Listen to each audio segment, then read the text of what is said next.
This is me, covering all my bases, making sure that if something happens to me or my family or all of us. I believe that me and my team may have just found some or part of Susan Powell's remains. A search happening hundreds of feet down, deep inside of a mine in Utah's West Desert. This 12 years after her disappearance. Found a shotgun. We started finding bones. There's a rib here, a collarbone there, a piece of vertebra. We found clothing. When I pulled those pants out of the dirt, I thought, this is different. I'm just grateful that people are still looking for Susan. And the phone rang, and the voice on the other end said, "When was the last time you saw Susan?" And I instantly kind of felt like dread. What has happened? 28-year-old Susan Powell was last seen Sunday. It has been 3 days. 4 days and counting. Been missing for a week. Josh had taken the children on a middle-of-the-night camping trip. It was freezing cold. None of this makes any sense. He was like, yeah, the kids are here. No, Susan's not with me. And I was like, well, where is she? You know, and he was like, I don't know. Who were you camping with? My dad and my mom. The children said, Mommy was in the van but didn't come back with us. Pretty significant thing for a 4-year-old to tell a detective. She even goes as far as to say, if I die, it may not be an accident. Okay, go and ask one last question. How am I going to find your wife without your help?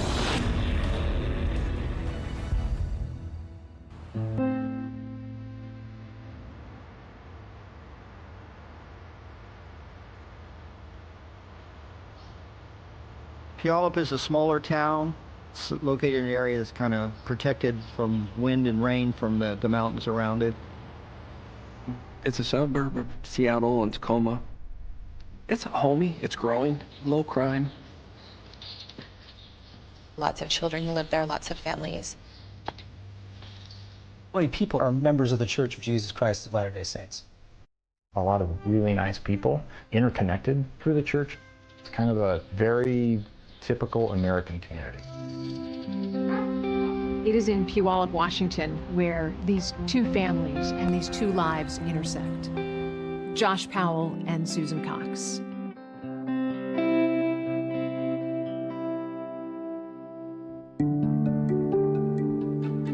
Susan was one of 4 daughters born to Chuck and Judy Cox. She was just, you know, a really typical girl and teenager. She liked to ride horses. She's my partner in crime. Susan tried to be rebellious, but she had too good of a heart. She was doing well in church and school, had friends, she loved choir. She liked her hair done, her nails done, wore stylish clothes. Susan had gone to cosmetology school. She liked to make other people feel good about themselves. She got interested in boys as a teenager. She met Josh when she was 18 at a social event for young Mormons, and he was in his 20s, and she hadn't dated a lot. In the Church of Jesus Christ of Latter-day Saints, if you are unmarried, you can attend a congregation that is for other unmarried individuals. And so Josh and Susan are both kind of circulating in this singles crowd. There are these incredible home movies taken by Josh's dad, which were later released by police, that show the couple's blossoming relationship. You cut that out of the tape, right? When I first met Josh, I guess I thought he was cute. He was very confident, and he thought he could get any girl he wanted. Susan said that he was treating her really well, and he cared about her, and he promised he'd make her happy. Josh Powell was a ambitious, strong-headed, kind of nerdy guy. Just tall, dorky, his head's too big for his shoulders. He just looked awkward. He's got a job, he's got his own place, and he's going to college, sounding pretty good. He's going to go to school for business, so he's somebody who is bright when he applies himself. They quickly fell in love. You see pictures of them, they looked to be completely smitten. Josh and Susan's relationship goes from not knowing each other at all in October to being engaged by the end of December. When she told me she was getting married, I wasn't that supportive because she barely knew him. And she just assured me that she's going to be really happy and that he wanted in life what she wanted in life.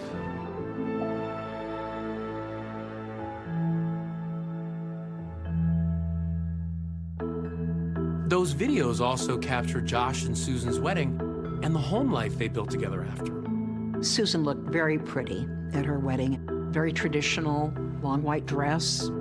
Yeah. So you put the ring in that box and opened it up, put it on. She was very excited to show off Josh and start their lives together. Let's see the ring. Let's see that ring. Hold your hand up, please.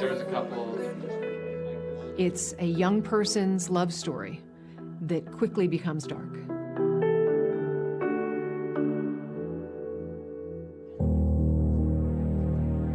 And Debbie Caldwell becomes concerned. Debbie tried to call Susan on the phone, tried to call Josh, couldn't reach anybody. So I got in the van and I went up the street to her house.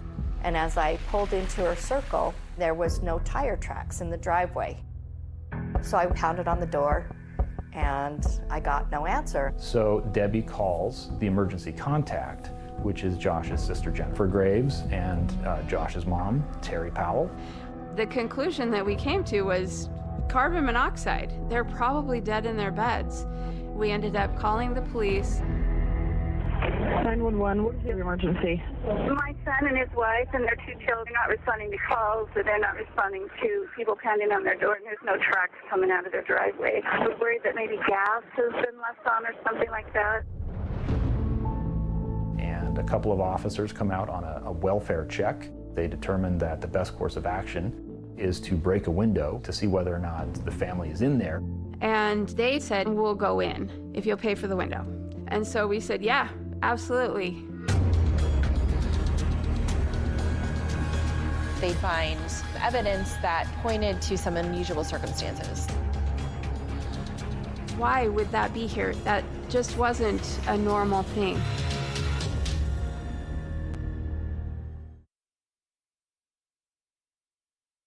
Good Monday morning, Utah. It is December 7th. Snow and ice. Lick Street, 2 to 4 feet of snow in this. December 7th, 2009, I was viewing a bank robbery case, and the sergeant asked me to reach out to patrol. They were out on a missing family out on the west side of town.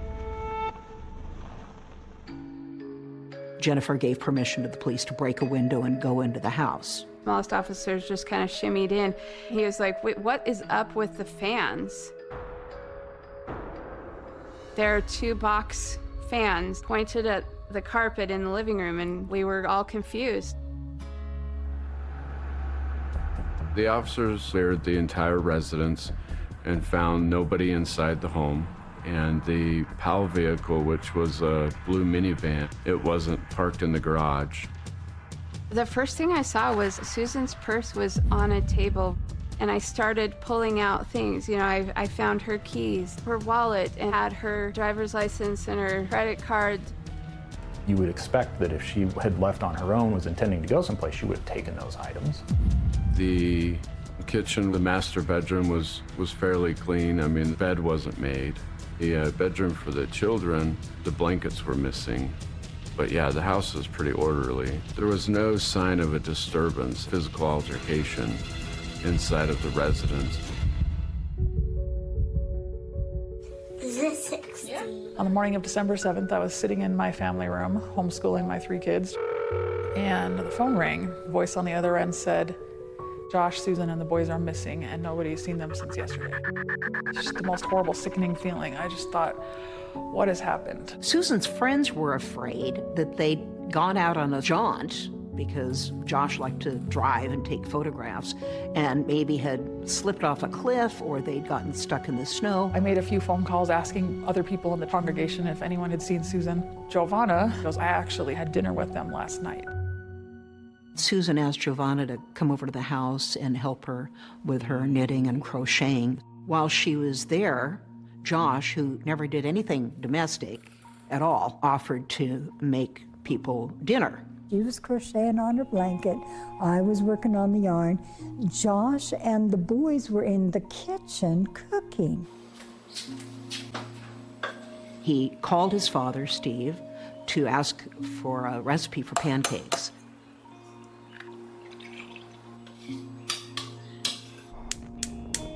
Everything he did was a little bit different routine than anybody else would have.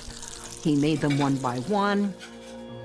He took a plate into Giovanna. He took a plate with different pancakes made, obviously, into Susan. He and the boys ate at the table, and he brought our plates into us in the living rooms. I think that was probably very unusual. I never ever witnessed them ever eating in the living room. Shortly after that, Susan began to not feel well. Susan laid down, and Josh sort of suggested to Giovanna that it was time for her to leave. He was going to take the boys sledding, and he and the boys actually drove out before I had finished putting on my seatbelt. That was the last time I saw anybody, around 5.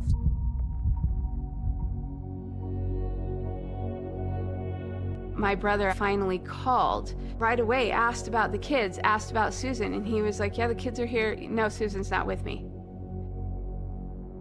And I was like, well, where is she? You know, and he was like, I don't know. I have no idea. Like, she went to work. Josh drives all the way south to a place called Point of the Mountain, and he places a phone call to Susan's phone. Hello, Susan. We are on our way back, and I can't believe that somehow my brain missed the day. I thought today was Sunday. That was really, really stupid. All right, I'll talk to you later. Okay, bye. We sat there and waited. It was a long time. It was an hour, maybe more. Josh finally showed up at the house. Josh had taken the children on a middle-of-the-night camping trip. It was freezing cold. None of this makes any sense, except to him, he does things spontaneously, without any plan. And he took the kids. He said that he left Susan in the house. She was sleeping. We really wanted to talk with Josh, and we wanted to record it. We had Josh follow us to the substation. He was adamant about taking the boys with him. When's the last time you seen her? Probably about midnight of last night. Where at? We're finishing up a movie. What movie did you guys watch? Mama. Here you go, buddy. Josh is very evasive, and he uses the kids who are in the room to distract away. He wasn't forthcoming with answers or information, so it was very frustrating. And where did you drive to? Well, I started heading south through Tooele, turned onto the Pony Express. How far down the Pony Express did you go? Not very far. Maybe 20 miles, I don't know. So what did you do once you got there? Hooked up a heater and had a fire for the boys. Josh said they drove to Simpson Springs and had s'mores over a campfire. It's not really very clear exactly what happened that evening and the next morning. We asked him if we could search his minivan, and he agreed. The minivan was full of camping supplies, like there was a tarp, a generator, shovel, graham crackers. During that search of the minivan, where they find Susan's phone hidden in the center console. It's this pink cell phone, clearly not Josh's. And he was kind of like deer in headlights. He just kind of looked at us. In no way did it make any sense. Susan's cell phone is in the van with him. Where the heck was Susan? Detectives talked to Josh and Susan's son, Charlie. There was one particular statement that raised a lot of eyebrows. Who were you camping with? My dad and my mom and my little brother. Dad, your mom, and your brother?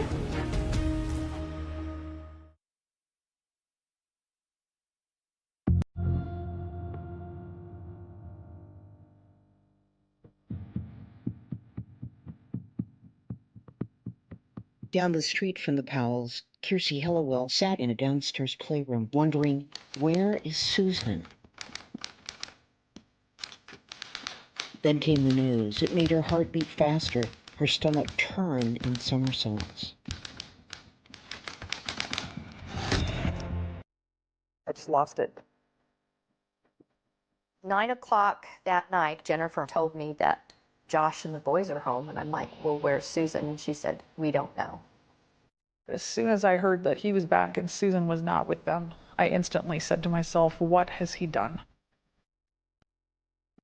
It became like this game of telephone, where people were passing along these little bits of information, and suddenly a larger story was coming together. He said he was out driving around and going out camping with the boys. And I'm like, are you a crazy man? It was cold. That is 100% Josh. He did that kind of stuff all the time. But Susan would have never allowed him to ever take the boys out in the winter to the desert in the middle of the night. Never. I never believed his story at all.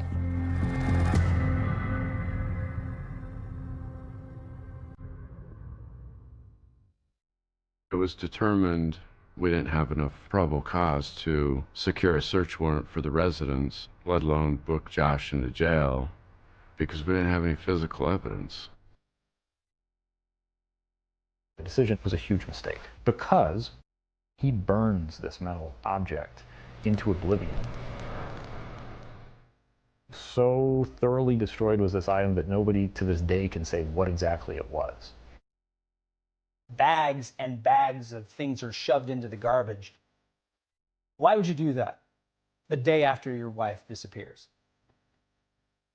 The following morning, he is observed with the minivan pulled out of the garage, all the doors open, thoroughly cleaning it, wiping it down, vacuuming it. It was really odd to me because he was running around the house grabbing piles of towels and putting them in the washer, and finally we're like, you've got to go to your interview with the police. All right, no problem. Have a seat. Let me go grab my notebook and I'll be right back, okay? Okay. Josh Powell kind of has a uniform of sorts. It's typically a t-shirt, it's a leather jacket, it's denim pants, and it's dingy white shoes. When Josh goes in to talk to the police, in the tape, you see him initially acting very emotional. I don't know. I didn't even think it was that. It didn't even sink in yesterday. He's crying. His voice is shaking. He's just trying to hold it together. But as Detective Maxwell continues to push Josh about what's going on, Josh's demeanor changes. I can't remember what we were doing. Okay. So you don't remember what you guys did from 6 o'clock till you went to bed on Saturday night?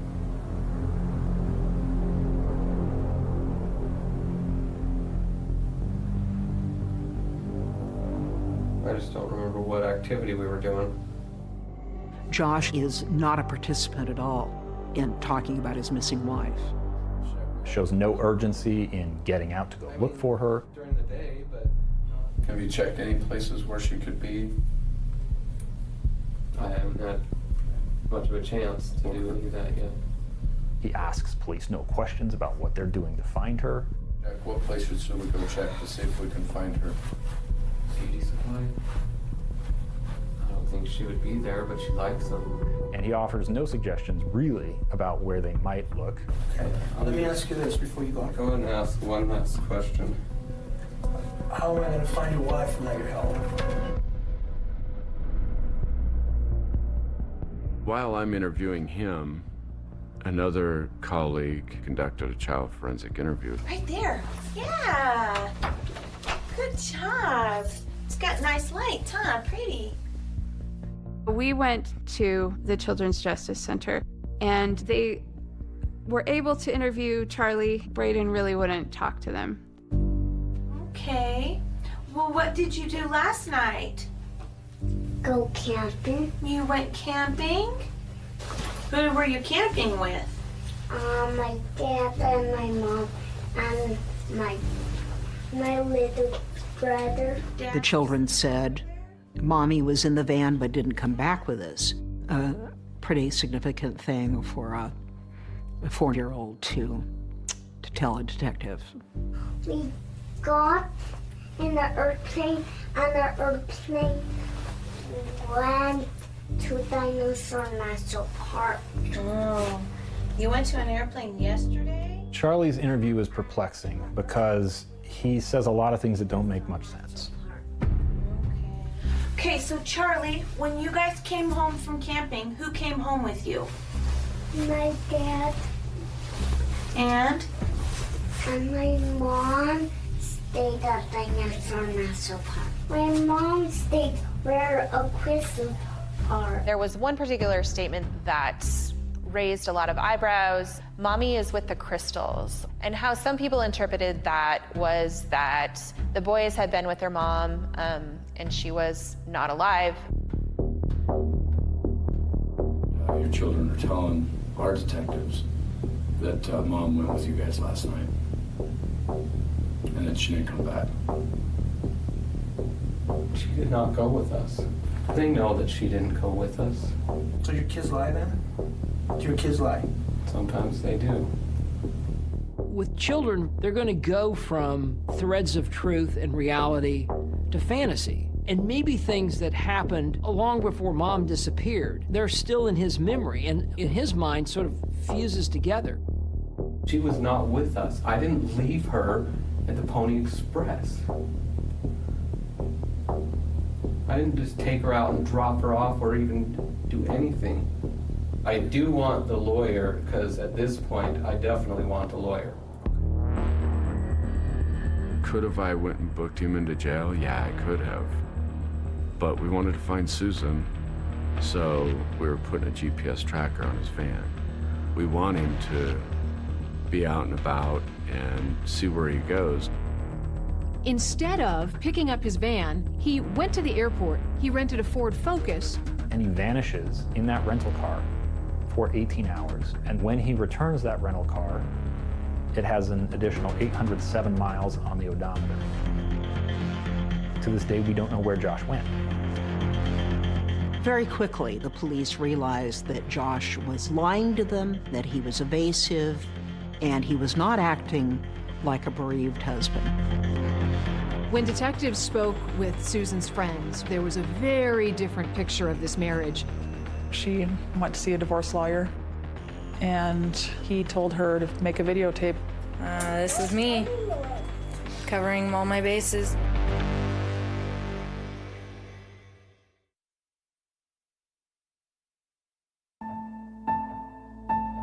In a developing story, the search continues this morning for a missing wife and mother in West Valley City. We had been hearing some buzz in the community that there was a woman who was missing. 28-year-old Susan Powell was last seen Sunday night, a family dinner with other friends. It has been 3 days. 4 days and counting. Been missing for a week. Utah gets missing persons cases almost every day, so this didn't really stand out as anything out of the normal. ABC4's Brian Carlson is live at the West Valley Police Station tonight. Until you start to hear some of the details unravel.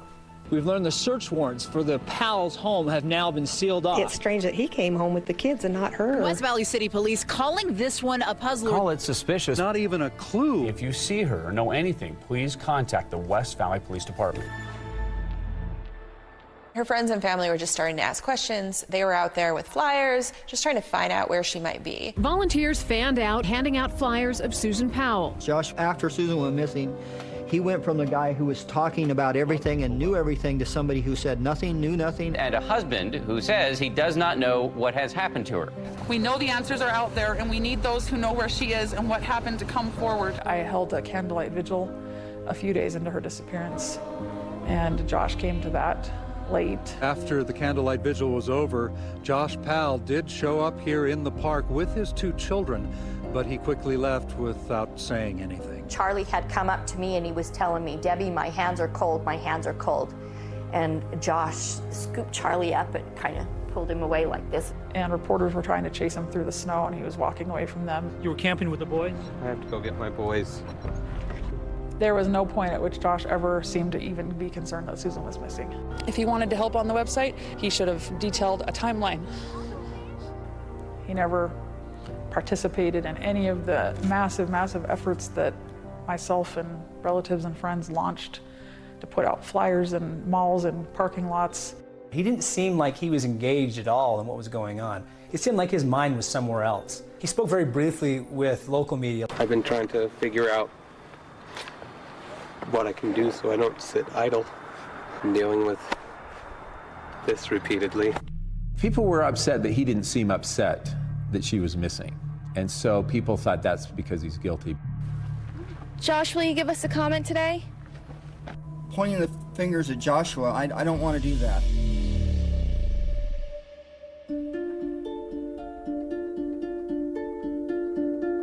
It seemed like initially Josh and Susan were a pretty conservative couple, loving family, couple of kids. We learned that there was a lot of distress, a lot of turmoil in their marriage. He controlled the money, even though she was the breadwinner. Josh is very willing to spend money building himself a fancy computer. Susan doesn't get that privilege. There's my new printer. With the drawers underneath, shelving. It's sad to look at that family and know now what was actually going on. Susan was tormented about how troubled the marriage was. She'd been really happy, he'd been a great husband, and she said that he really changed. He became not affectionate. Taking a picture of the back of your head. Awkward to talk about, but they also had issues, you know, in the bedroom. Susan was this beautiful girl, but Josh just was not interested in her sexually. It was just really weird. He kept her at arm's length. He wouldn't kiss her anymore. He wouldn't touch her. He wouldn't hold her hand. Josh and Susan's marriage reaches rock bottom in the summer of 2008.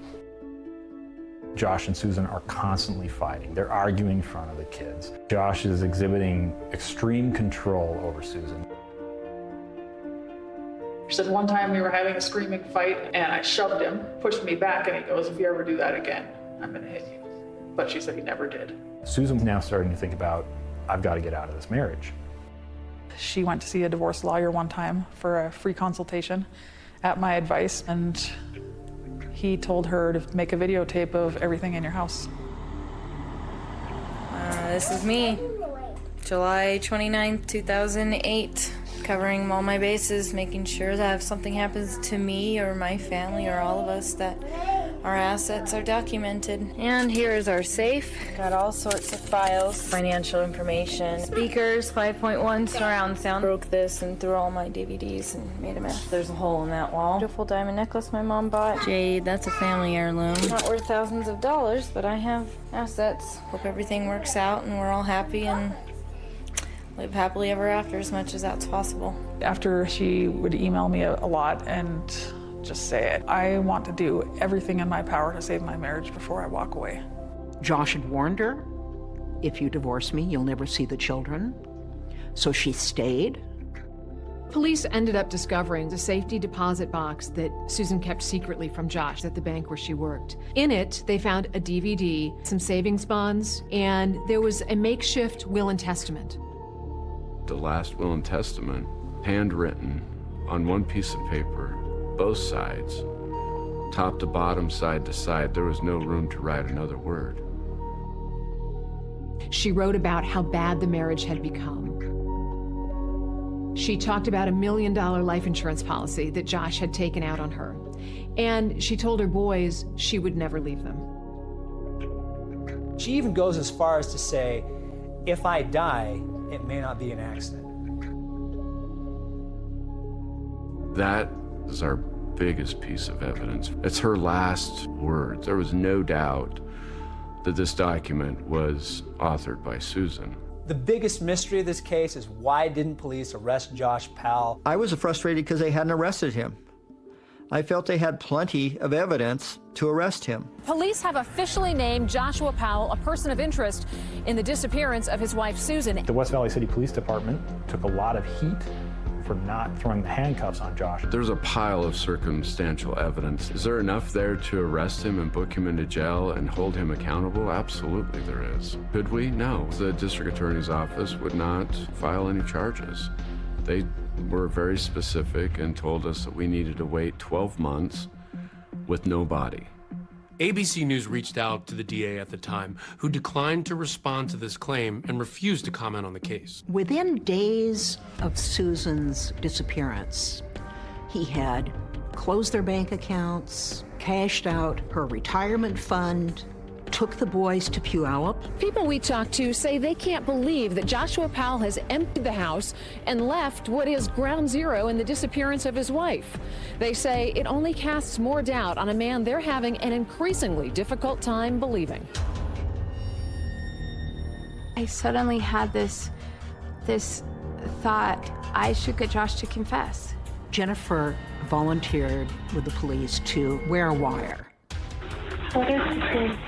I know what I've done, and I haven't done anything. Then where is Susan?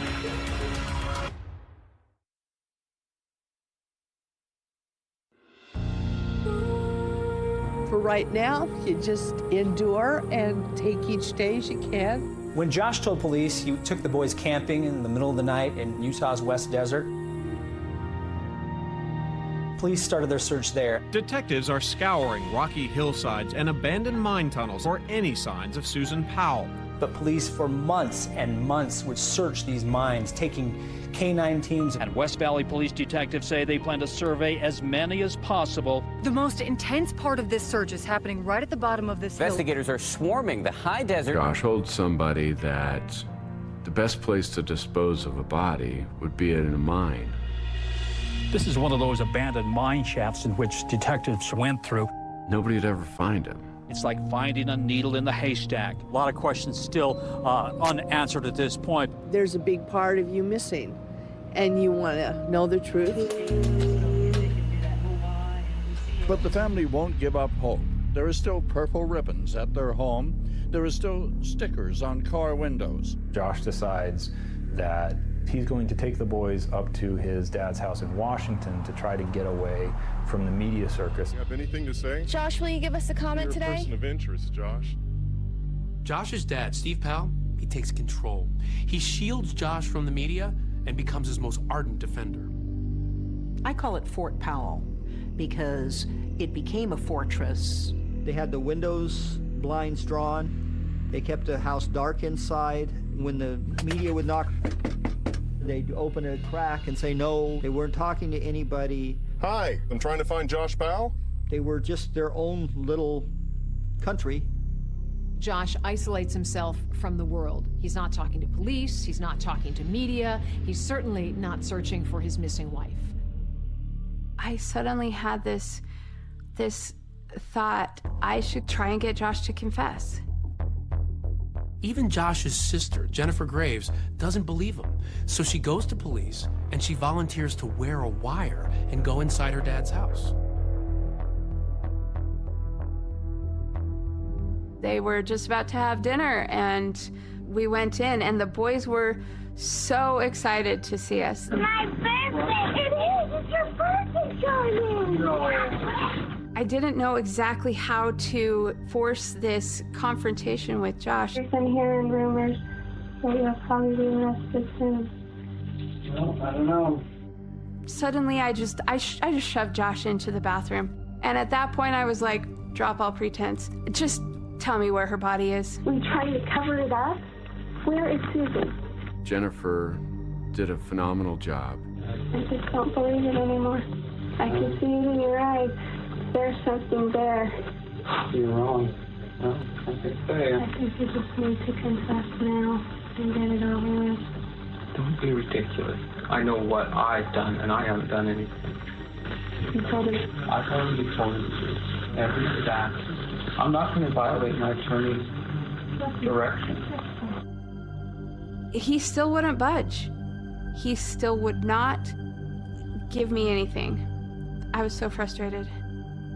Eventually, Steve kicked Jennifer out of the residence, calling her derogatory names. You are a forget is what you like. You talked about your brother and my son that went. I regret not getting the confession, but I don't regret going. This is Good Morning America. And joining us now, Susan's mother and father, Judy. Susan's parents, from the moment she was missing, they were very involved with the press. Suspect your son-in-law, your grandchildren, what they saw. But very quickly, the tone changed. We made a conscious decision. The politeness wasn't working, so we basically called him out. Josh is a desperate person. He has no valid explanation for where he was. Chuck Cox and the family, they're putting the purple ribbons, they've got the billboard outside the neighborhood. All these things, I'm sure, are driving him crazy, but for 18 months he sits in isolation and doesn't talk to anybody about it.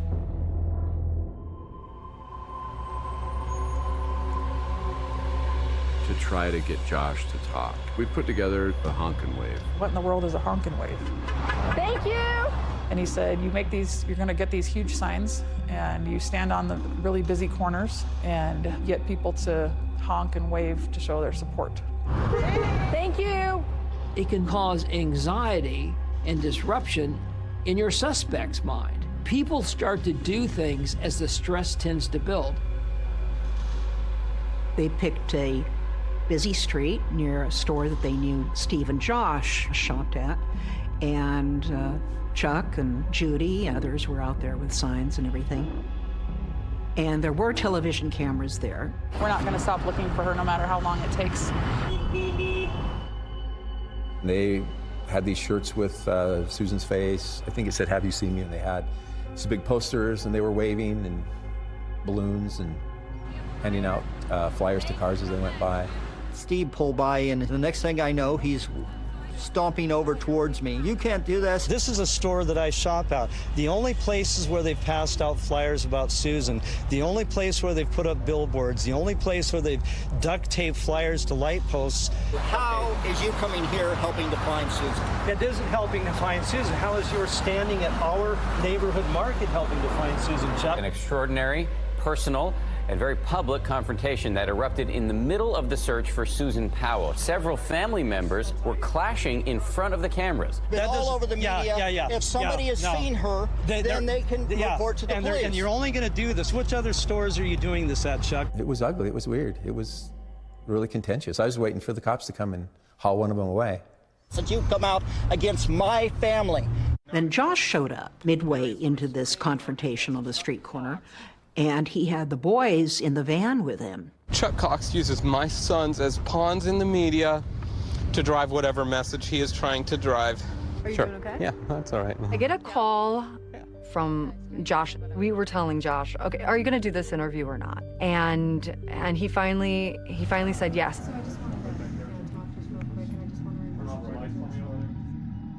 You still love her?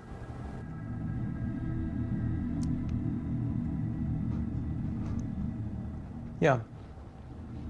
He seemed very distant when I spoke to him. He had a hollow look and a stare that I wondered, is he trying to intimidate me? Josh, did you kill your wife? Then there was Steven wanting to be interviewed, and he ends up revealing the biggest bombshell. There were just sexual things going on between us. This is your daughter-in-law. We were watching this on TV, and our jaws just dropped.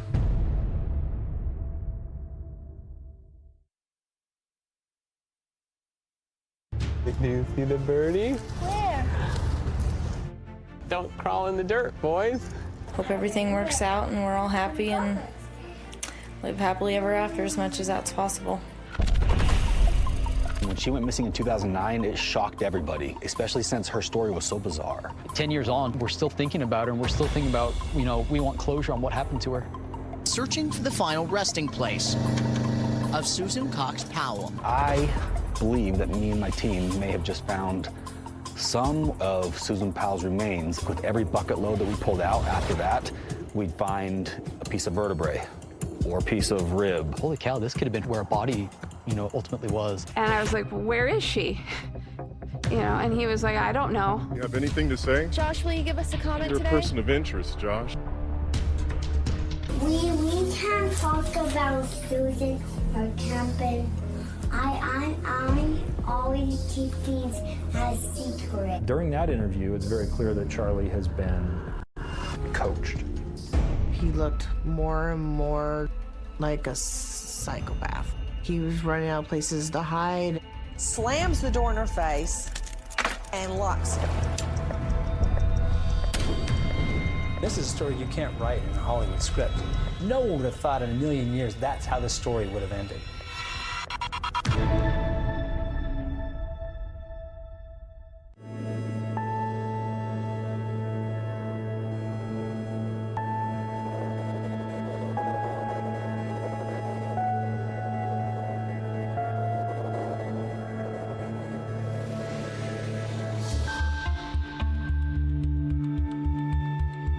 Susan Powell was a young, beautiful mother of 2 adorable children. She just one night vanished.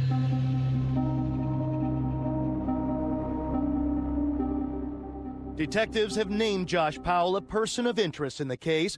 He did some local news, some ambush-style interviews where they would ask him something on the fly. And You were camping with the boys? I have to go get my boys. But he never really sat down and talked about what happened.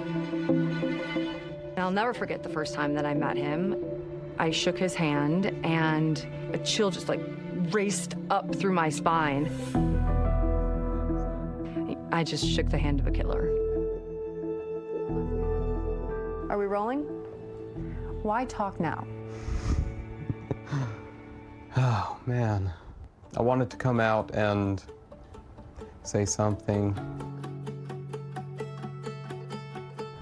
People who know me know that I'm a good dad.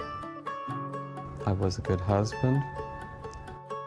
I provided for them. Susan also contributed. Nothing he told me during that interview convinced me that he was not part of what happened to her and why she disappeared.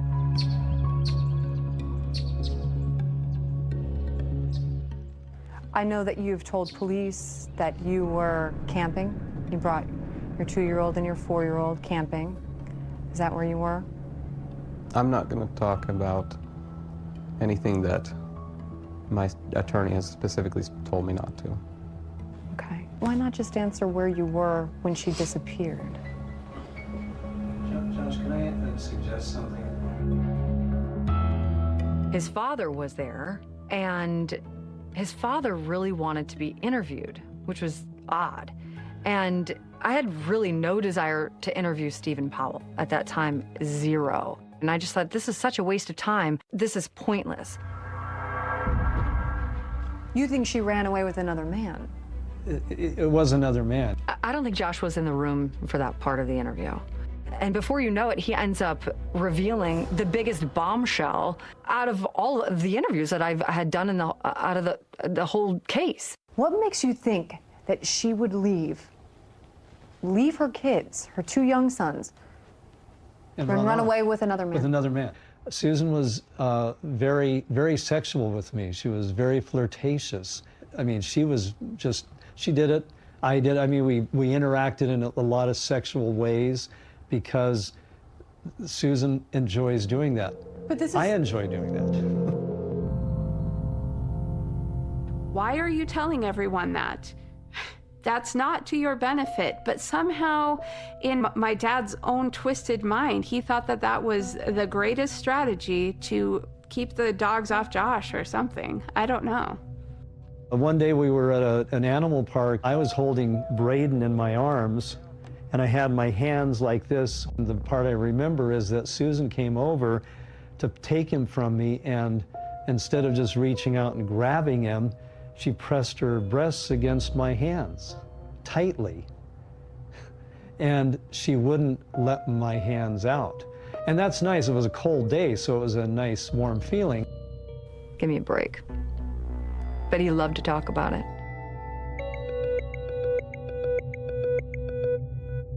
Josh and Susan, early in their marriage, move in to Steve Powell's home. Susan had often referred to her father-in-law as creepy, but she, I don't think, had any idea how creepy the man truly was. No, I'll do this. And during this period of time, Steve Powell is constantly filming Susan. This is a man who is collecting video for his own perverse gratification. Because Steve Powell is a voyeur.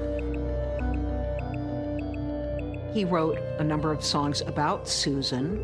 Stephen Powell even recorded them and posted them on his website.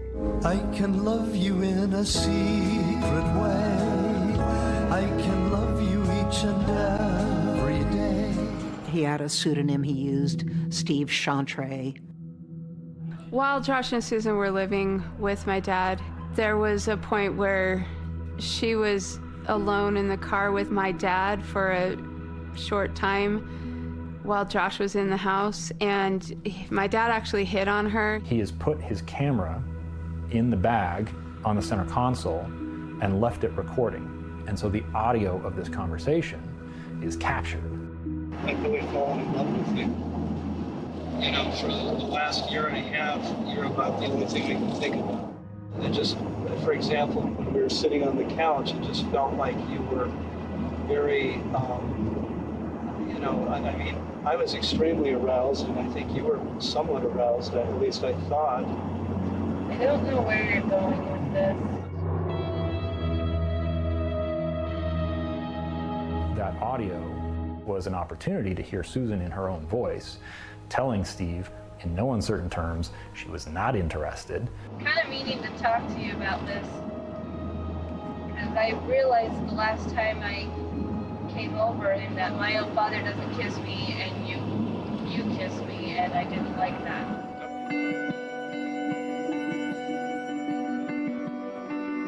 She was extremely upset about that and disturbed, but even more disturbed when Josh just said that that's his dad. I mean, he was obsessed with Susan.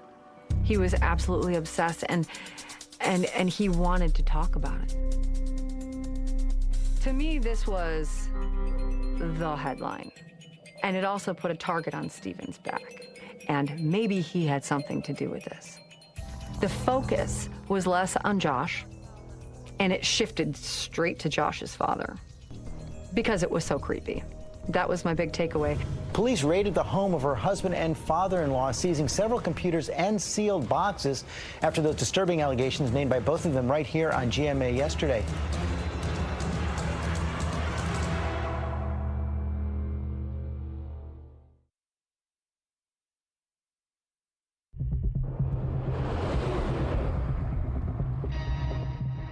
Susan Powell disappeared from her home near Salt Lake City on December 6, 2009.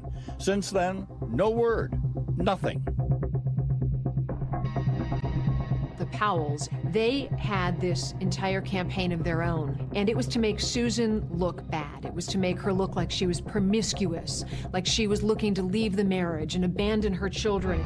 Susan Cox kept a diary, a secret diary. Let's stay focused on the journals, okay? Because I think that's very interesting. I believe that Susan had a liaison with somebody who disappeared the same week she did. She was very open sexually, and when I read her journals, it's clear that most of the relationships she got into with males were ones that she initiated. Basically, Josh and Stephen, on their own stupidity, were telling, hey, this is, you know, the Holy Grail. This is telling us where Susan is. This is telling us how Susan acted. So that gave us the nexus through the judicial system to get into the house.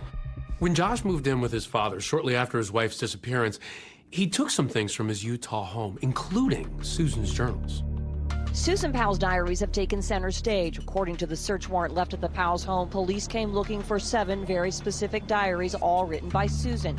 Diaries that her husband insists will help explain her disappearance. They went through everything in the house, including all of Steve's, files, journals, computers. They also find Steve Powell's collection of voyeur videos. Steve Powell is doing things like sliding mirrors under the bathroom door, attempting to get images of Susan while she's undressed. I love putting her underwear against my face, just smelling her scent. Steve would narrate his videos to himself as he's shooting video of her dirty underwear. Stephen Powell would save things of Susan that she'd throw away in a bathroom garbage. Things like cotton swabs, wax strips, tampons. He would mark each one of them, like for specific storage. In his walk-in closet, there was a filing cabinet that was locked, and once we got into that, that was kind of like unwanted treasure that we found. Police say inside Powell's bedroom, they found thousands of images of mostly young girls, many naked, being videotaped without their knowledge. Prosecutors say 2 former neighbors, sisters just 7 and 12, were repeatedly videotaped while bathing. Police said Powell shot from his bedroom window into the neighbor's bathroom window using a telephoto lens. They've looked at Steve Powell, the suspect in Susan's disappearance, and ruled him out, but it's obviously of great concern to detectives as they're scouring through all the material they take out of Steve Powell's home when they see underage neighbor girls undressed on Steve Powell's tapes. Powell entered a plea of not guilty to 14 counts of voyeurism and 1 count of child pornography. Stephen Powell was eventually convicted and sentenced to 5 years in prison for possession of child pornography. Because of all the things that the police encountered in the search of the Stephen Powell home, it became apparent eventually these boys were at imminent risk of harm. The best part that came out of the search warrant with Steve's house was Child Family Services of Washington stepped in and shared with us that they would take custody of the children. The boys, ages 4 and 6, were taken last night by the state, and now Susan's father is fighting to keep them with him. They were going to be placed, relative placement with us, so we were essentially foster parents. Josh didn't want them with us. My sons are safe with me. They're safe in my home. They're safe with my family. I think Josh's main fear probably was that once Charlie started talking to their grandparents, the story would get out. They were saying things like, our mommy went with us on the trip but didn't come back. We can only see our mom again if we go camping again. Braden drew the picture of a minivan with stick people inside, and who's this? Oh, that's me. Who's that? That's Charlie. Who's that? That's Daddy. And he said, and he volunteered, Mommy's in the trunk. We wanted to interview them. Will you sit right there? So I wrote the search warrant for that. Charlie, has anybody talked to you about your mom? No? I not know where she is. She got lost somewhere. During that interview, it's very clear that Charlie has been coached. His answers are extremely evasive. We can't talk about Susan or camping. I always keep things as secrets. The only thing we got out of that time was that at one point he said that she went camping, but she didn't come home with them. And then he kind of clammed up after that. I didn't want to talk to you on this long. I mean it on this many minutes. Now I'm done.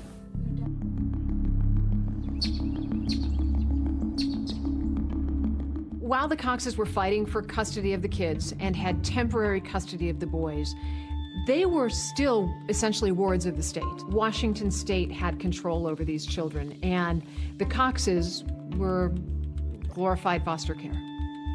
So the boys are living with Grandma and Grandpa, and Josh is getting supervised visitation with the boys.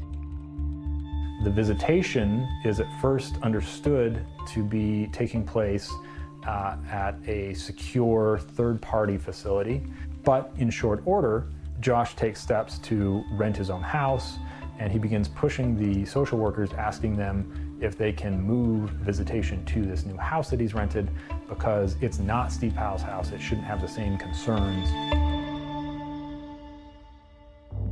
I think the boys were ones that originally told me, hey, we got to go to Daddy's house or something, and I went, oh, really? I was concerned about that. They were very excited. They were thrilled about the new house, and they were thrilled about the yard at the new house. I am in their best interest as their father, that I should be raising them. Through December into early January, He was confident that his reunification motion was going to be granted. Who has custody of your kids? Well, that was doomsday for Josh Powell. This is a story you can't write in a Hollywood script. No one would have thought in a million years that's how this story would have ended.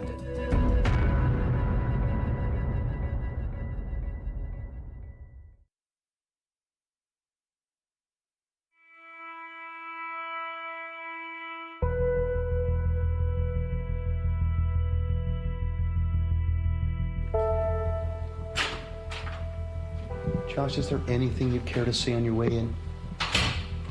When Josh was fighting for custody of Charlie and Braden, it wasn't about being a father. It was about beating the Coxes.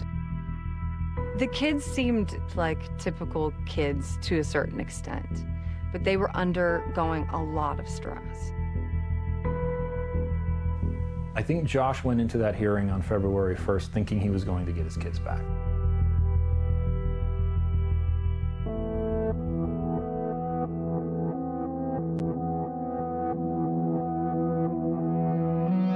I was pretty positive that Josh was the one that killed Susan. I wanted to keep those boys out of that home as long as possible. I was going to West Valley going, hey, guys, we need something. Pierce County authorities and investigators in Utah shared the common goal of protecting the boys. So the West Valley police in Utah passed along previously unreleased evidence recovered from the Powell's home. When I pushed West Valley and they sent us the disc with the cartoon, incestuous images.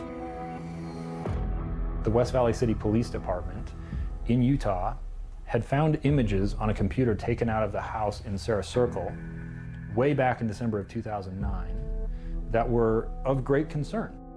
They were characters from popular Nickelodeon shows engaged in sexual acts of incest. The evidence was allegedly taken from Josh Powell's Utah home by investigators. They raised very serious questions about Josh's ability to be a safe parent for the boys. He denies ever looking at any kiddie porn.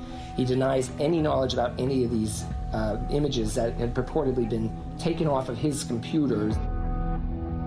Illegal images? No. I asked Mr. Long, he saw nothing on there that he believed would be in violation of the law. Bad taste? I'll give you that from what he was describing to me. And that's when the judge ruled that the boys would stay with the Coxes longer. The images are enough that Judge Catherine Nelson is ordering Josh Powell to now undergo a psychosexual evaluation. This is an exam where they measure aberrant arousal, so you can't lie. Because physically the arousal will show if you're into things that might be illegal. He had to take psychosexual evaluation, which is one thing that I know he wouldn't pass, but it included a polygraph. That means that Josh is going to have to do what he's avoided doing from the very first days after Susan disappeared, which is take a lie detector test. He'd been able to get away with murder, so to speak, for a long time. But a polygraph, I think he was really afraid of. He didn't want to answer all these questions about Susan and how she went missing. He truly had gone down in flames from being pretty sure that he was going to get his kids back. Are you disappointed the kids are going to be coming home with you? I think the error was taken out of him. He looked bad. You just saw his welfare diminish. He looked more and more like a psychopath. He was running out of places to hide, and he was running out of options, and it was tearing him down as a person. The custody hearing between Chuck and Josh essentially was put on pause. That was on February 1st. We know then that Josh spent the next 4 days preparing. We know that he transferred some of his finances. He gathered up some of the boys' things and toys, took them to Salvation Army and Goodwill. He bought 5-gallon gas cans and went and filled them with gas. I said, look, I am afraid Josh is backed into a corner with the psychosexual and the polygraph. He knows there's no way he's going to beat those.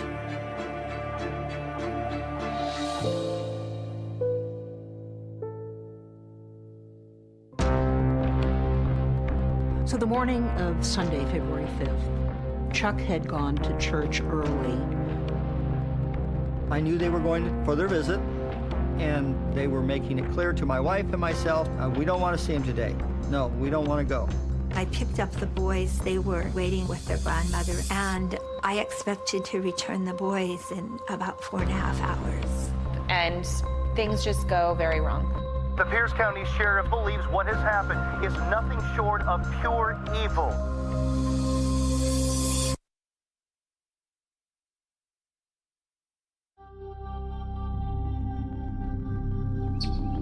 This is a story you can't write in a Hollywood script. No one would have thought in a million years that's how this story would have ended. When you talk about a tragedy, this is it.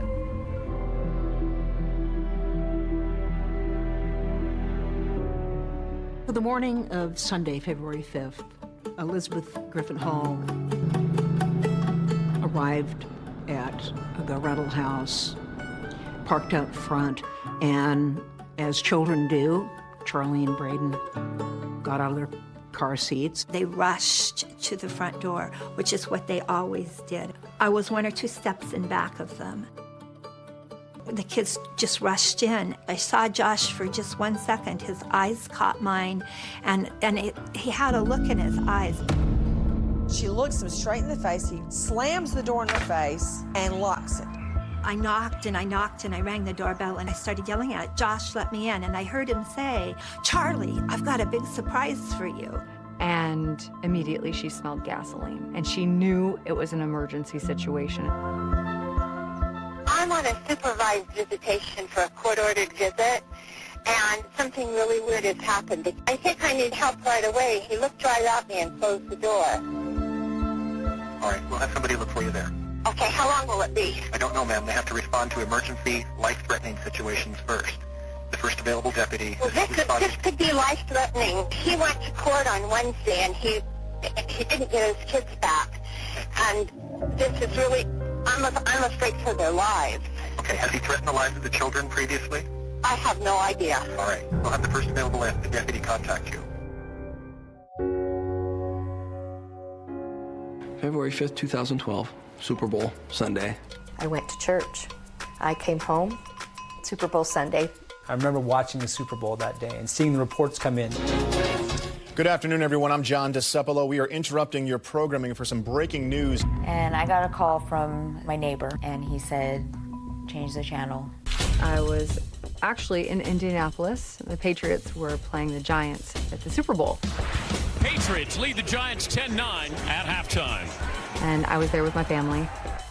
And it was halftime, and Madonna was about to take center stage. As Madonna takes the stage to perform Vogue, Abby's in the stadium concourse trying to absorb the text she just received.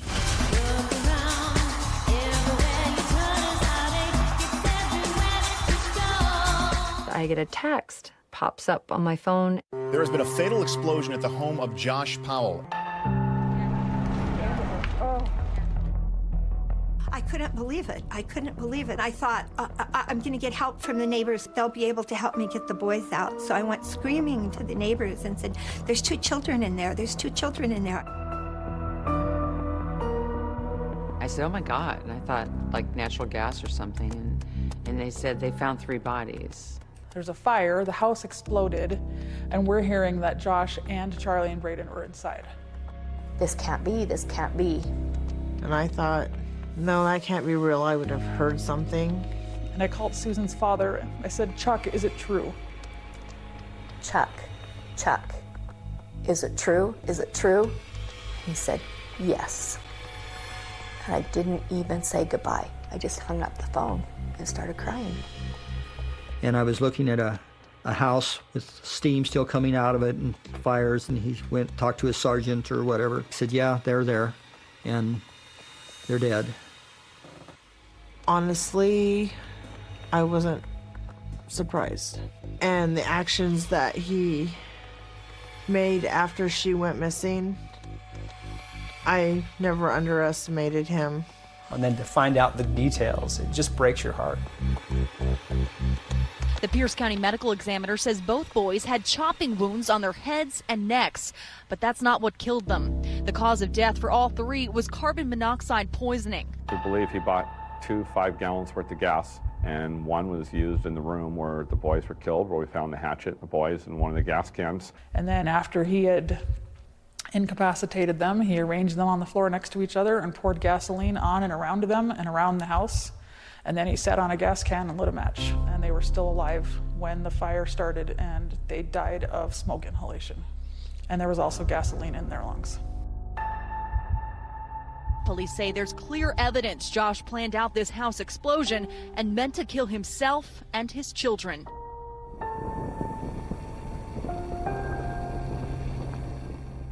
The morning of the 5th, he sent a couple of text messages and voicemails to people, essentially saying goodbye. His sister Elena found one when it was too late to intervene after the explosion. What did he say? I think he said, "Hello, this is Josh." I am not able to live without my son, and I'm not able to go on anymore. I'm sorry to everyone I've hurt. Goodbye.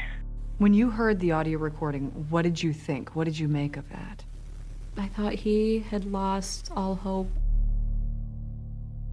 To find out that, you know, he used the axe first, and to find out that he said to them, you know, I have a surprise for you. Any little bit of doubt that anyone could have possibly had that Josh killed Susan had to have gone out the window. The fact that he could have done that to his kids. This wasn't tragic. This was deeply wrong. This was evil. You do not kill little kids. Police are convinced the explosion and fire that destroyed Josh Powell's home is a murder-suicide. I don't know anything else I could have done. And they're still dead. My daughter's still missing, and now the children are dead. I had them safe. They were in my care. They were gone. I was frustrated with the Child Protective Service Agency. Why would they put this single woman in charge of these boys and send her into the lion's den? They had the right to grow up. The Cox family is determined to hold the state accountable and make them pay for the deaths of their grandchildren.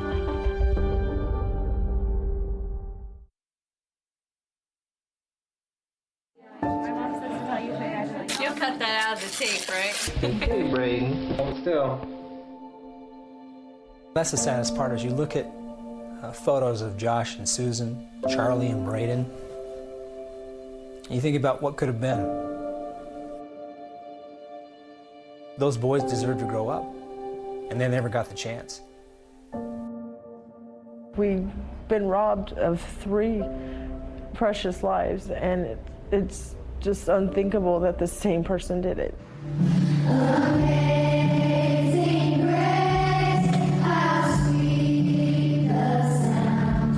Why take the kids?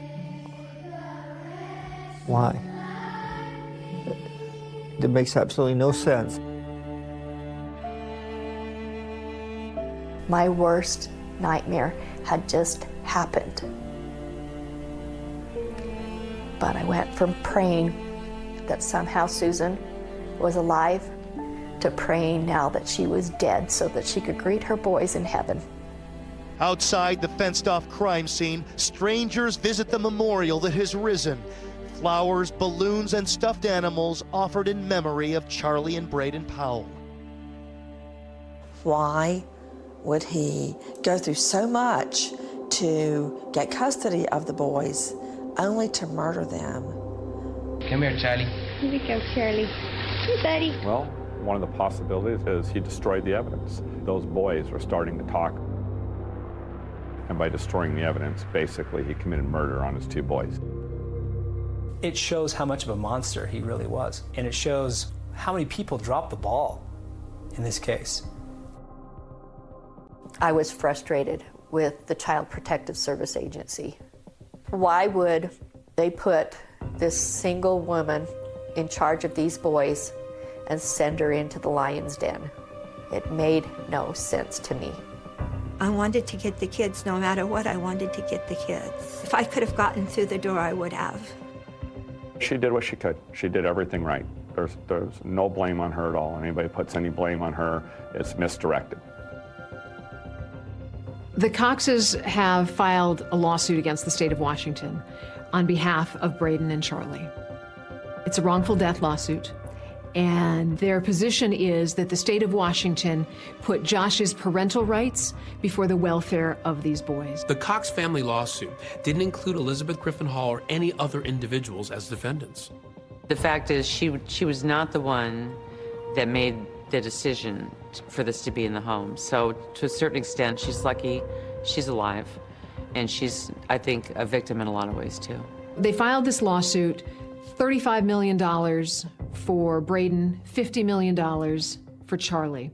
$5 million for each minute that these boys suffered at the hands of their father before they were ultimately blown up in Josh's rental house.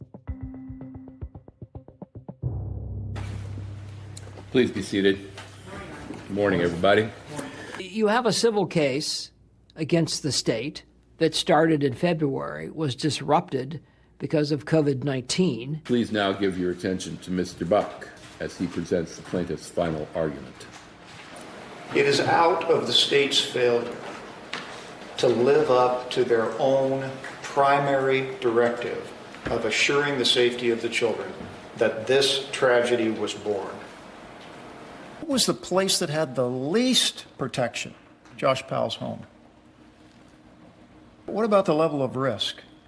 Then the state learned of the boy's statements. It learned of this incest images. It learned that he was going to have to undergo a psychosexual evaluation, a polygraph. If the state had followed its policies, its guidelines, common sense, investigated, had visitations where it was supposed to have them, none of this would have happened. Thank you very much.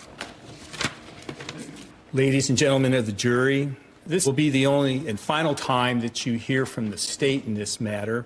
The state took this very serious.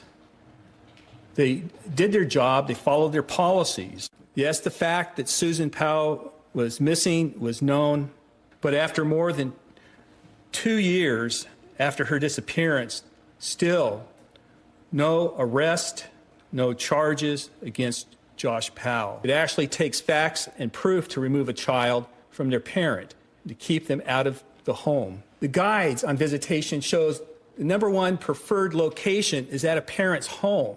That's why transition to a home occurs. The goal in these type of cases is always family reunification. I'm going to submit to you that Mr. Powell is the sole cause of the murder of his sons. It was not due to any negligence by the state of Washington. It was Mr. Powell who did this. The truth of the fact of the matter is, they're the only ones who could have protected the children at that point. They're the ones with responsibility. Has the jury reached a verdict, ma'am?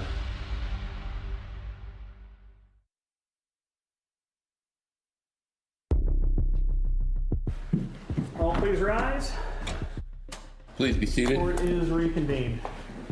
Has the jury reached a verdict, ma'am? If it pleases the court, we have. Was the state of Washington negligent? Answer, yes. What do you find plaintiff Charles Powell's total amount of damages? $57,500,000. Braden Powell's total amount of damages, $57,500,000. For 8 years, the Cox family has been trying to find justice. And it took us a long time. And we took a long hiatus with the pandemic. Today, justice has been meted out. What I intend to do is use the award to try and help other people in that so that we can save more children. Jury members told ABC News they didn't believe any one individual at Child Protective Services was responsible for what happened. They blame a systematic failure for the tragedy. It just came down to this.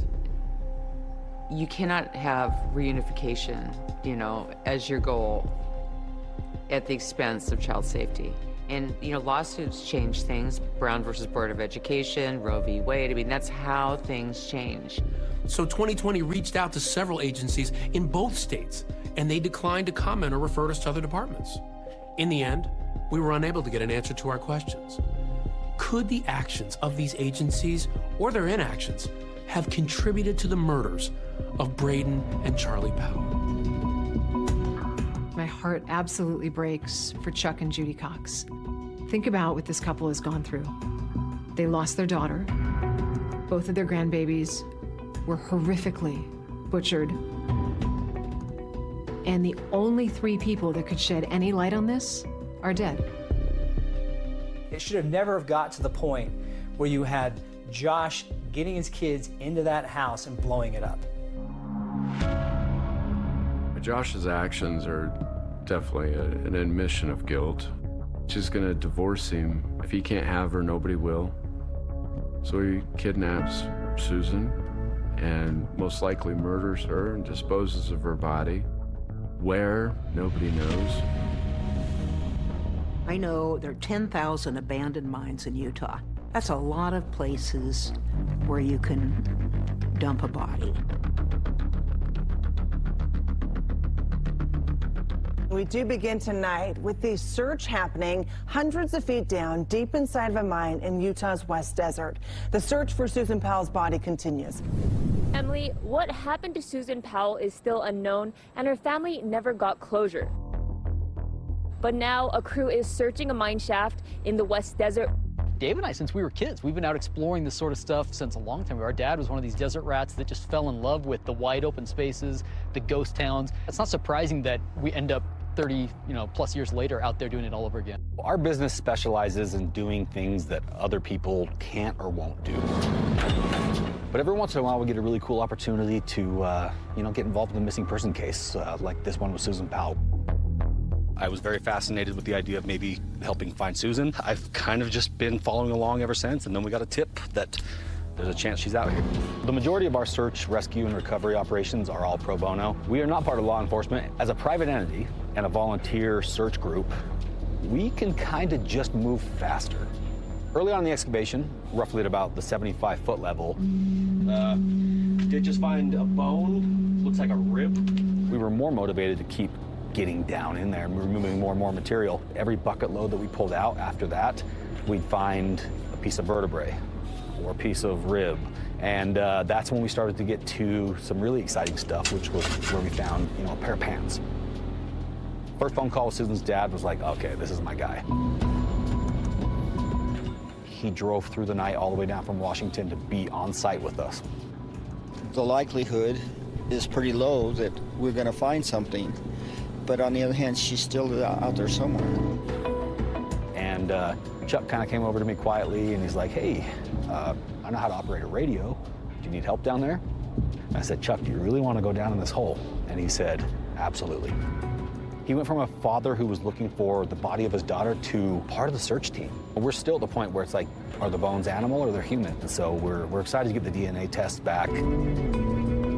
It's a blessing, and I'm just so thankful that they're doing it, and I'm just grateful that people are still looking for Susan.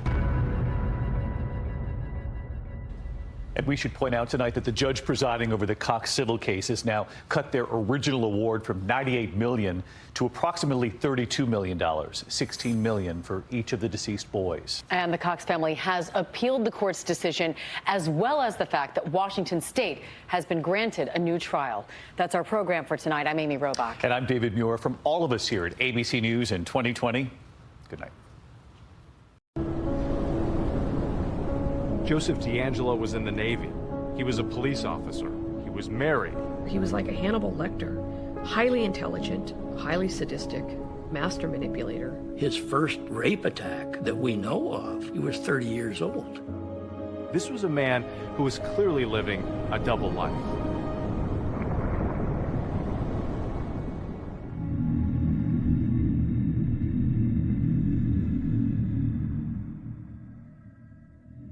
A man in a leather hood entered the window of a house in Citrus Heights and sneaked up on a 16-year-old girl watching television alone in the den. He pointed a knife at her and issued a chilling warning. Make one move and you'll be silent forever, and I'll be gone in the dark. Crime after crime, it was that same terrifying MO.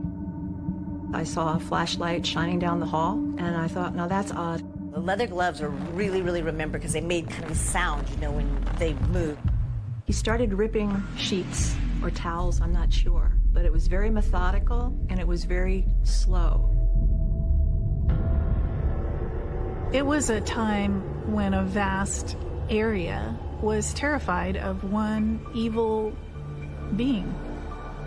This was a criminal who went by many different names. He was known as the East Area Rapist in Sacramento County, the original Night Stalker in Orange County. A 29-year-old wife was raped while her tied-up husband had to listen. A 17-year-old girl was attacked here. He would put his knees on the victim's chest, and he had a gun in one hand, a flashlight in the other. Peepings, prowlings, stalking. Over 100 burglaries. Police think he checked the home out before he strikes. He put plates on the man's back, and he told the man, if I hear these rattle, I will kill your wife. At least 13 homicides. This is a sustained campaign of cruelty and viciousness that lasted for decades. Welcome to Crime Scene, a podcast that examines real-life crimes. I'm Michelle McNamara of TrueCrimeDiary.com. Michelle McNamara was a true crime blogger. She was a writer and producer. She was a citizen detective and a true crime writer. Very much being a mom during the day, very much writing about true crime at night. She was working on all different types of unsolved cases. Then she found a case that really dug its claws into her. What turned him on was terror. The East Area Rapist, original Night Stalker, is California's most prolific serial offender. He murdered more people than the Zodiac Killer, but has little name recognition. Partly that's because he moved between communities, and his crimes spanned 10 years. Everything about it is a mystery, and it has such a boogeyman aspect to it. Michelle used to talk about this case, and the thing that boggled her mind is that people didn't know about it. This was one of the most horrific serial killers in history, and nobody talked about him. It's summer, 1976. It was the bicentennial. It's all about happy days. Laverne and Shirley. Hassenbeff Incorporated. In those days, the middle class in America was thriving. We felt safe, but the crime rates were going up. But suburban Sacramento was considered a safe place in the mid-70s. You could ride your bike all over town. My parents would just tell us be home before dark. People didn't lock their doors, they left their windows open, especially people close to the river. We'd get the Delta breeze. Everything changed in the summer of 1976. An attack occurred in Rancho Cordova. A young lady woke up, and there's a guy standing in the doorway, and he blindfolded her, tied her up, and then sexually assaults her. This is the first known sexual assault attributed to the man we know as the East Area Rapist. Nobody knew about the first attack except the police. The first attack, the second, the third, the fourth. When this first started in Sacramento, a lot of the people didn't know what was going on. They didn't put it in the paper at the time. The press had not yet covered it because Sacramento County Sheriff's Department asked them not to. There was a reason for that. That if you put it in there, the suspect's going to know that you're looking for him. At the time the rape started happening in Sacramento Sheriff's Department didn't have a specialized sexual assault unit. Just whoever had a free caseload, you know, that could take on another case. And so I did not become involved with these cases until rape number 5, when it was Jane Carson. I was 30 years old. I was married with a 3-year-old son. My husband was stationed at McClellan Air Force Base. Jane was a nurse. She was a colonel in the Air Force Reserve. It was about 6:30 in the morning. My 3-year-old son hopped in bed with me for a snuggle. I heard the garage door close, and I knew my husband had just left for work. I saw a flashlight shining down the hall, and I thought, now that's odd, and I screamed out to my husband, "What have you forgotten?" And there was no answer. Then the rapist, all dressed in ski mask and dark clothes, shining a flashlight at her. He told us with clenched teeth, "Shut up, or I'll kill you." He tells her to turn over, and he's going to tie her up. He gags us, both of us. He blindfolds us, and he ties us up with shoelaces, very tight. His next move was to move my son. I was already scared to death, but this is where the fear really took place. All she's thinking about is the life of her little boy and saving him. After the rape was over, praise the Lord, he moved my son back next to me. I could feel his body, and then I was relieved. So we hobbled around to the front fence, screamed for a neighbor. She called the police. And then Carol Daly, the female detective, showed up. And I call her my angel. One of my great heroes of this story is Carol Daly. She was an investigator for the Sheriff Department in Sacramento. She was asked to go out and interview the victims.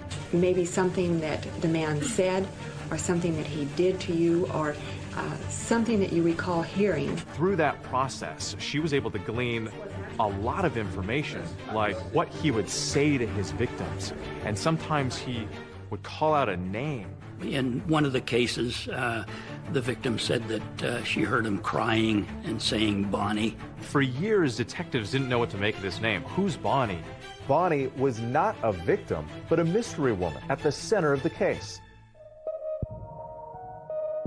Bonnie was the girlfriend and then fiance of Joseph DeAngelo. One of the first women to get a real glimpse of the psychopathy behind Joe DeAngelo was Bonnie Caldwell. She's 18, really smart, going to a community college studying nursing. And she's in the middle of the quad, and this older guy ambles up to her and begins a conversation. Bonnie talked about her relationship with Joe DeAngelo in the HBO docuseries All Be Gone in the Dark. He was very gregarious, outgoing to all my friends.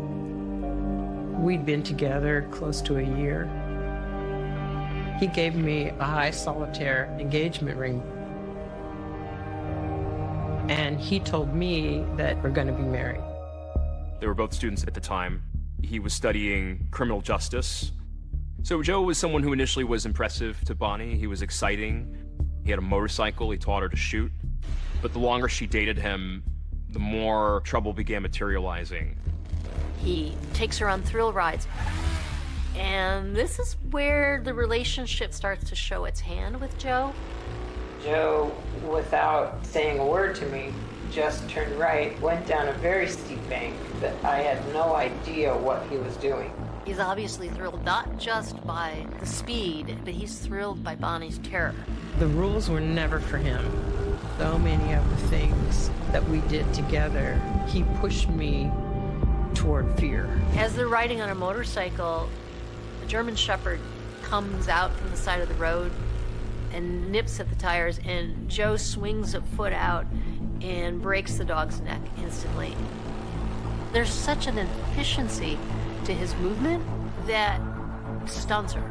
Eventually, Bonnie said, "I don't want to be with you anymore." She actually broke their engagement. He showed up at her house in the middle of the night. He had a gun, and he told her that she had to marry him. Just inches from my face, there was the barrel of a gun pointing at me, and it was Joe. What he said to me was, "Get your clothes on, get dressed, we're going to Reno, and we're going to get married tonight." Her dad was able to break it up and send Joe on his way. I think it's a foreshadowing that he was going to use violence against people in the future. Bonnie breaks her engagement with Joe DeAngelo, and within just a few years, strange crimes start happening in Rancho Cordova. He would empty female underwear drawers and perfectly line up the underwear down the hallway. It's all control and power. This is my house now. These are my items now. He's the king of the house.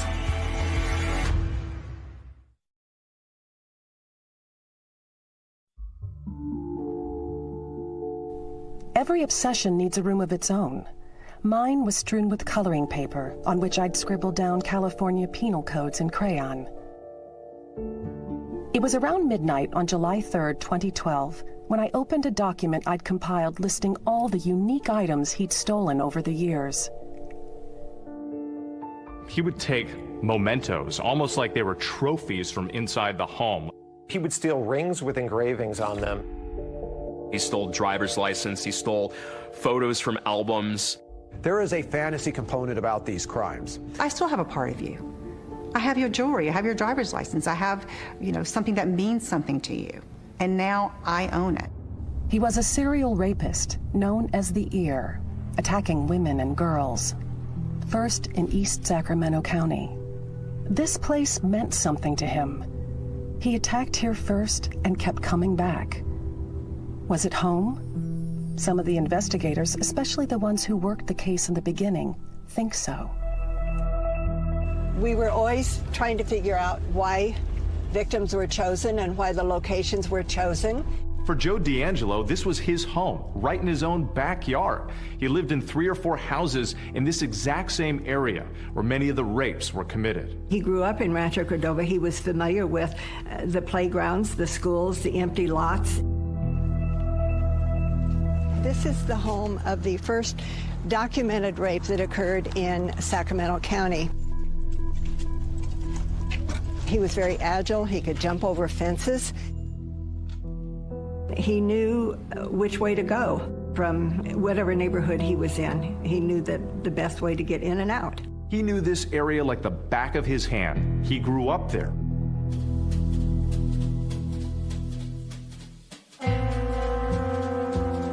Joseph DeAngelo Jr. grew up the son of a master sergeant in the Air Force who moved around a lot. We met Joe when he was 13 years old.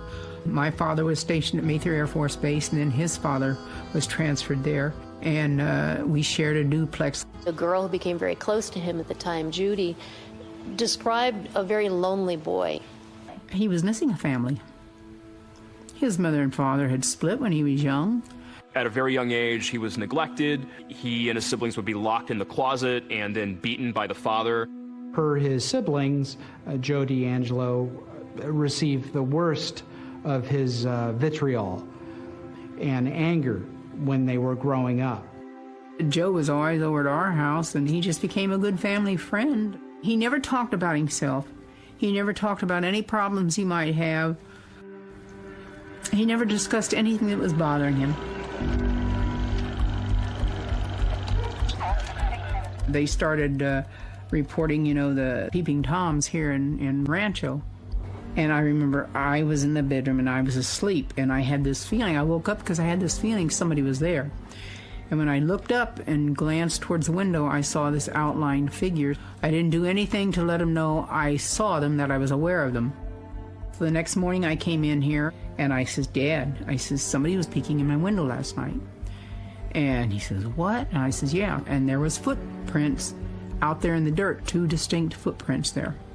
It's very common for sexual offenders to start out, particularly in adolescence, as peepers or voyeurs that are creeping around the neighborhood, looking in windows, watching women undress, almost like a training ground. Many of us had never seen anything like this before in our career. His whole thing was terror. It wasn't the sex. It was the terror that he wanted to put in these people that was his #1 priority. His victims ranged in age from 13, I think, to 39. Out of the first 10 attacks, 6 of those were juveniles. Oftentimes, sex offenders or sexual serial murderers will start out with, I guess, easier victims that are younger, that are more vulnerable, victims that he can control. My name is Chris Pedretti. I was 15. I was a kid, just a normal kid, cartwheels in the front yard, and really not a care in the world. It was not ever even a thought that our world might be unsafe. So it was a week before Christmas. She'd been left home alone. I was supposed to go to a high school dance, and it was the last day before Christmas vacation. I put a pizza in the oven, and I went to go play the piano. I remember hearing a noise, and I stopped playing and listened. Didn't hear it again. No, it was nothing. So I kept playing.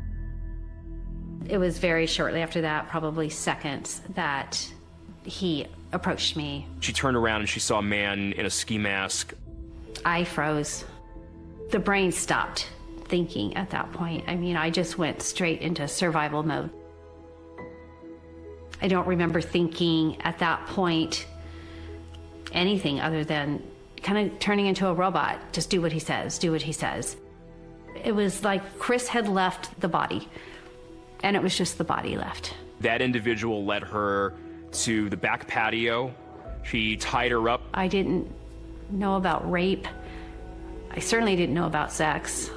What he did to me, what he took from me, I can't ever get it back. He kind of ruined my childhood. You know, he took it away. Everybody knew something was going on, but nobody knew exactly what. The sheriff decided that we would hold community forums.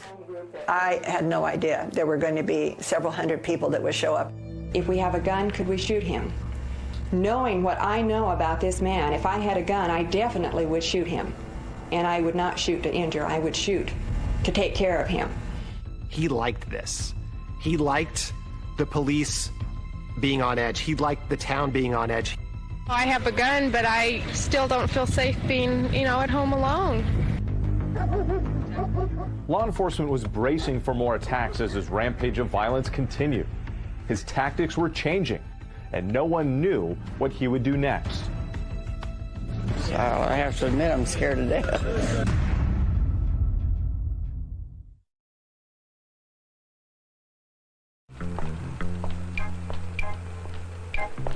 The young girl made one bad move after another. Her attitude was much too inviting. She should never have stopped to window shop at night. In the 1970s, when a woman reported rape, she was shamed, she was blamed. Often she was ostracized by her own community. Rape cases really weren't considered serious. They were misdemeanor. You had to make an arrest within a year, or else they were not prosecuted. Even if an arrest was made, the defense was always it was the victim's fault. Rape was such a prevalent crime back in those days that there were multiple serial rapists operating in California. 217 were reported last year. That's about one every day and a half. In the Bay Area, you had the stinky rapist who smelled like diesel fuel. I had pillowcase rapist. We had the key car rapist. When the East Area Rapist became active in Sacramento, he quickly upstaged all the other rapists in the area because of how terrifying his MO was. Concern over rape is mounting in this community. There was panic in the city of Sacramento. The fact that they couldn't catch this guy just ignited the city in fear. No one knows where or when he'll strike again. They were getting guard dogs. They were putting in alarm systems in their homes. Have the dog in the house, the big dog. The worst thing is not knowing. All you can do is take every possible precaution and then hope that he gets caught before he gets to you. Every day in the newspaper, it was number 8, it was number 10, it was number 15, 20. It just kept going on and on and on. It seemed like every time investigators thought they were getting close, he would disappear. But he kept attacking again and again. He was elusive, like a puff of smoke in the night. Detective Carol Daly wanted this serial rapist behind bars, and she was relentless in her pursuit of him, but constantly frustrated by the fact that they couldn't catch him. The officers in this department that are working on this case are frustrated because there's just no evidence to give any firm leads. We're doing everything humanly possible to catch this man. He was a phantom. Descriptions ranged pretty widely. One person thought he was Hispanic. And now all of a sudden, he's blonde hair, blue-eyed. There are like 8, 9, 10 drawings of him. And they have completely changed. The best descriptions that we had were his height and his possible weight. We knew he wore a size 9 shoe. When the police were taking the victim's statements, many of the women described his penis as being very, very small. We said, all right, if he is so underendowed, we went to a doctor who specialized in what I would call infantile penises to see if he had any patients that came in, and we didn't have any luck there. It's a very serious situation. I think it's very dangerous. The last thing I think of when I'm going to bed is I look at the doorway in my bedroom and I think that he could be standing there. Detective Daly was following every lead. We filled out a long background form for the victims. Where did they go to school? What did they look like? What age were they? You know, what was their build? There was no pattern among any of the victims because he was just prowling. He would see them and follow them home. Margaret Wardlow, she was just 13 years old when she was attacked by the East Area rapists. Margaret was probably the strongest young victim I have ever talked to. Growing up in Sacramento was great. Where we lived was ideal. It was right next to the American River. Go down there with my dog after school, go fishing. I totally felt safe. Margaret had a curiosity about her. She wanted to know about the East Area rapists. I was a reader of everything I could get my hands on that had to do with this individual. Like, what was making this guy tick? Why was he doing this? She herself became a victim. I believe there was a pre-wired strength in her mind that helped her survive this attack. It was a school night, just my mother and myself. I went to bed at like a regular school night hour. I was awoken about 2:30 in the morning with a flashlight in my face. I thought it was a joke. I thought my mom had asked him to like come in and wake me up and scare me or something. As he tied her up and then went into the mother's room, Margaret knew that either her or her mother were going to be the victim. The rapist tied up her mother and put plates on her back as a warning device. He did that with so many of the victims when there was more than one person in the house. If he heard anybody moving, he was right back and told them, don't move, I'm gonna kill you, I'll kill you. Putting the dishes on someone's back, he knows he has to do something, either hurt them, flee. So as much of the bravado as he's trying to convey, he's scared of the physical confrontation. A little voice inside of me said, you know, you get out of a lot of stuff, Margaret, but you're not going to get out of this one. The whole time he'd been threatening me. He'd been saying, do you want to die? He wanted fear. He wanted to see fear in me. This is your psychological sadist. He is enjoying controlling that woman like that. This guy was so beyond the pale, and that was why Michelle was so interested in him, is because he was so frightening. The way he walks around people's houses and the way he destroys them and sort of hangs out and eats, there's something so psychologically fascinating about that to me. It's like he got to the emotional center of people's lives and just wanted to destroy that. Michelle caught the bug. She started going down the rabbit holes in this case. At this point, instead of writing a book, she was investigating the case. I'm obsessed. It's not healthy. I know the strangest details about him. I know his blood type. I know his penis size. He vaulted fences. He escaped foot chases. But I believe it's the rare moments when he was human that will be his downfall in the end. As time went on, this East Area rapist started to crisscross Sacramento, attacking women home alone or women with their kids in the middle of the night. He seemed to be expanding what his capabilities were when he was carrying out these crimes. He became much more aggressive, and his tactics. He did more horrible things than I can even describe. This tells us that the offender is adapting and learning as he is committing crimes. He really messes with people's minds, both the investigators and the victims. Part of the thrill of the game for him was a kind of connect-the-dots puzzle he played with people. He stole 2 packs of Winston cigarettes from the first victim and left them outside the 4th victim's house. Junk jewelry stolen from a neighbor 2 weeks earlier was left at the 5th victim's house. It was a power play, a signal of ubiquity. I am both nowhere and everywhere. You may not think you have something in common with your neighbor, but you do. Me.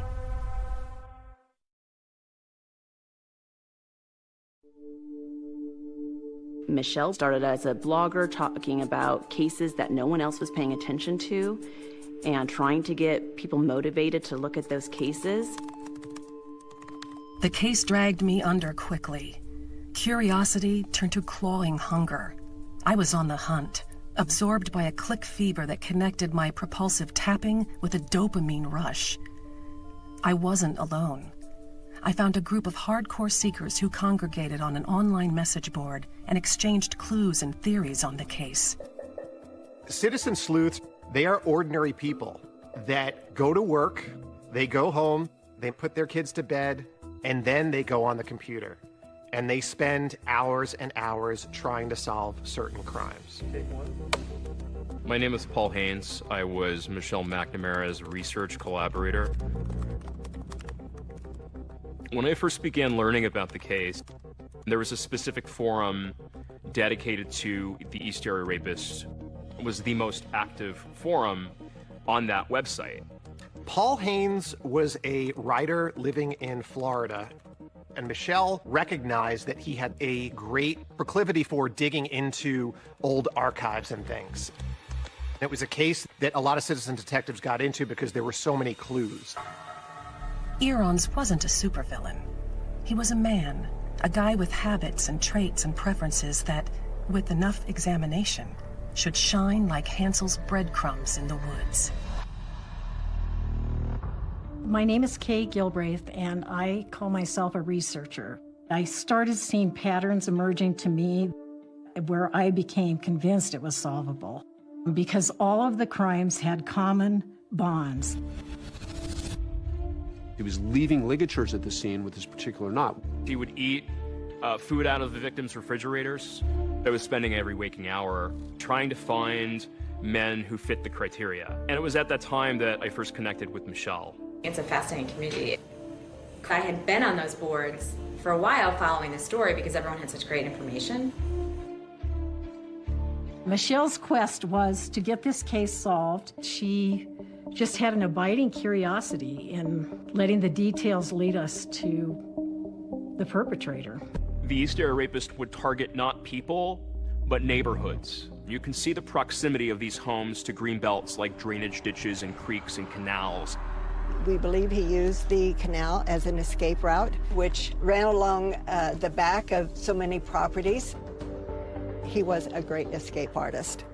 These are passageways that this killer used to surveil the residents unseen, cloaked by the darkness of these green belts. He was able to look over those fences, look into those homes, look at what time people ate dinner. I mean, he knew what time the husband left. The Sacramento Sheriff's Office has invested more than 40,000 man-hours in the search for the East Area Rapist. Sacramento would have a helicopter up in the sky, and they all knew it was because they were chasing the East Area Rapist. It was terrible. It was terrible to hear that. Well, he didn't like it either. And it turns out that he served in Vietnam. He left Sacramento because of that helicopter. And then these things started up in the East Bay of San Francisco. There are two things known about the rapist. One is he has never been caught in a home where there was a man present. The other is he's never been in a home where there has been a big dog. The East Area Rapist worked on challenges. Everything he saw in the paper, if we said he didn't do something, he did it the next time. When the newspapers reported that he was just attacking single females, he took this as a challenge. At attack number 16, he's starting to attack with a man present, and then 2/3 of the attacks he does since then has a man present. He is purposefully choosing couples. My name's Gay Hardwick. And my name's Bob Hardwick. And we've been married 41 years this August. Happily married 41 years. Bob and Gay Hardwick were a couple living in Stockton, California. We had picked out a home in one of the little picture-perfect tree-lined streets. We were just happy in our new home, living together. The day of our attack was March 18th, 1978, and we were attack number 31. We had gone out to dinner and a movie. Normal Friday night, and we came home around 10 o'clock and went to bed. Later that night, we were awakened by very bright light right in our faces and a voice saying, "Wake up, wake up." The attack on Bob and Gay Hardwick was much like all the other attacks in that he confronted Bob and Gay when they were in bed. He ordered her at gunpoint to bind Bob. Nothing you can do when there's a .357 Magnum pointed at your head. He then bound Gay. He retied Bob. Turns him over, puts the plates on his back as a warning device. Things would go silent for a period of time. And then as soon as they moved, he was right in their face. "Move and I'll kill you." Ultimately, he moved Gay into the living room where he sexually assaulted her. You're convinced at that moment that this is not a full human being that you're dealing with. He can not only humiliate a woman who's about to rape, but he can also completely, in his mind, emasculate her partner, putting him in a position where he is helpless and has to listen to what's going on in a different room. These attacks are happening in the macho 1970s. $6 million man. We have the capability to make the world's first bionic man. Well, talk to me, good buddy. And Burt Reynolds, these are the icons. And the men were not looked at as victims. They were looked at as just being weak for not being able to protect their wives and their girlfriends. I never talked to anybody about it over the years. I just wanted to put it out of my mind, It was, we're going to get through this. We're going to get back to normal. And you don't ever really make it to normal. It was tough, but, I loved her, and I said, we're going to get through it. Our home never felt the same again. Every surface that you could think of was covered in fingerprint dust. It just looked like a smoke bomb had been set off in our house. It was contaminated and ruined for us. He wasn't out attacking people on lovers' lanes or in parks. He was attacking people where they feel the most safe, in bed with their partner in their home. And he was able to say, you know what? I have so much power, I can take all of that security away and devastate your life. Why couldn't they catch him? Somehow, he was always one step ahead of law enforcement. And they wondered, could he be one of us?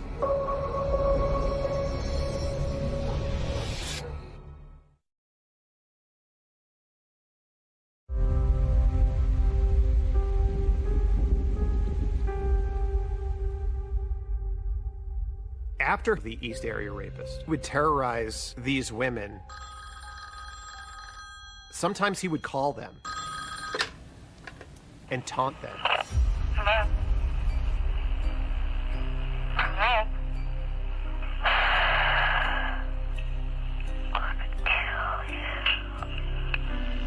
This rapist did not stop with just the assault of that night. He terrorized them their whole lives. This is that psychological sadist at work. He is getting off on continuing to cause fear in his victim.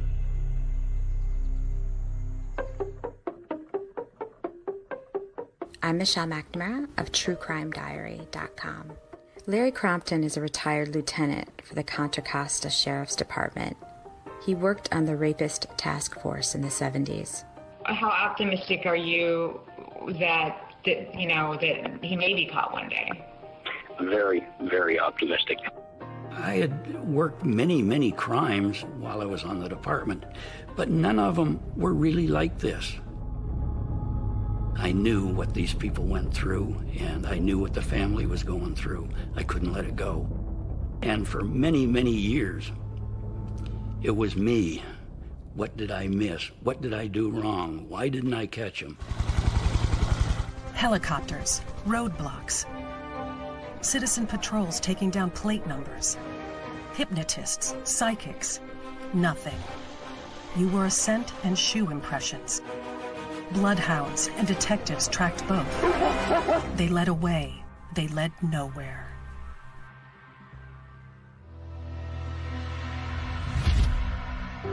He next shows up down in Modesto in June of 1978. He attacks a couple down there.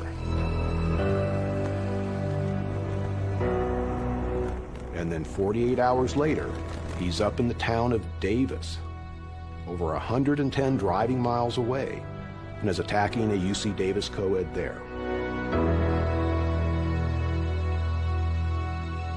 Early Wednesday morning, the infamous masked man made his 44th attack on a young couple living in Mission San Jose.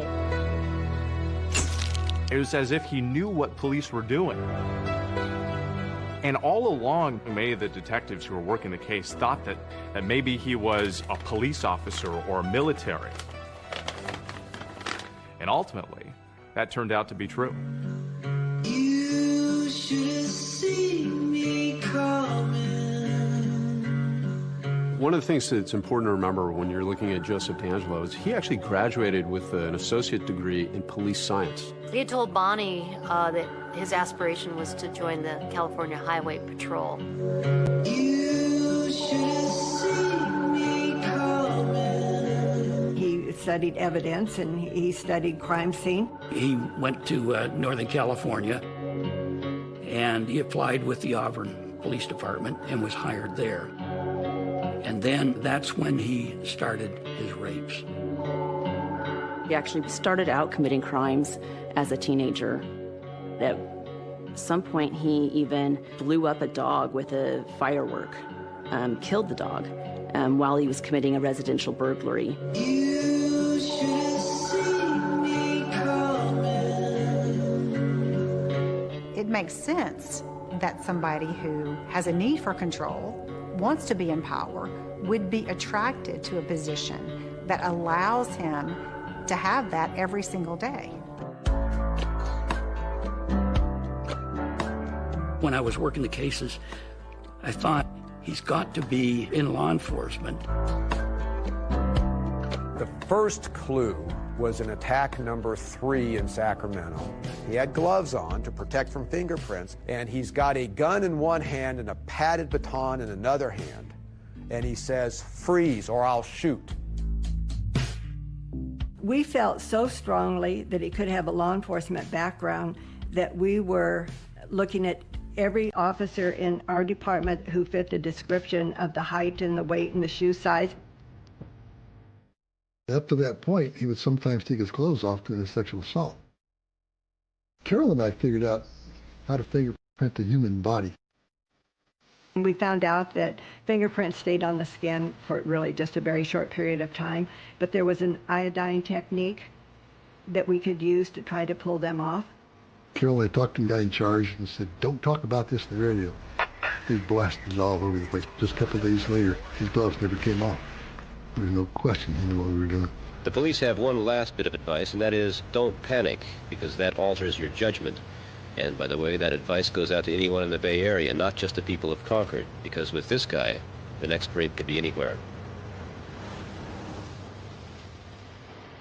Michelle was a mother and she was a wife.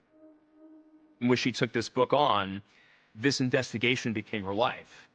It's really, the obsession is with the investigation. And she knew that when you look at cases out there, famous serial killer cases, they were caught with innocuous things. He was, first and foremost, it seems to me, a burglar, a cat burglar. I think Michelle felt that if she could find one of the items that had been stolen in any of those rapes or in any of those burglaries, she could trace that item back the way you would trace someone's ancestry to its original owner. And that would lead to the offender's identity. And in one case, this offender stole a pair of personalized monogrammed cufflinks. It was the initials NR. They were like a 1950s style. So Michelle took this and thought, If I could follow those pair of cufflinks, we might get closer to the answer. Then I saw it, a single image out of hundreds loading on my laptop screen. They were going for $8 at a vintage store in a small town in Oregon. My husband was on his side sleeping. I sat on the edge of the bed and stared at him until he opened his eyes. "I think I've found him," I said.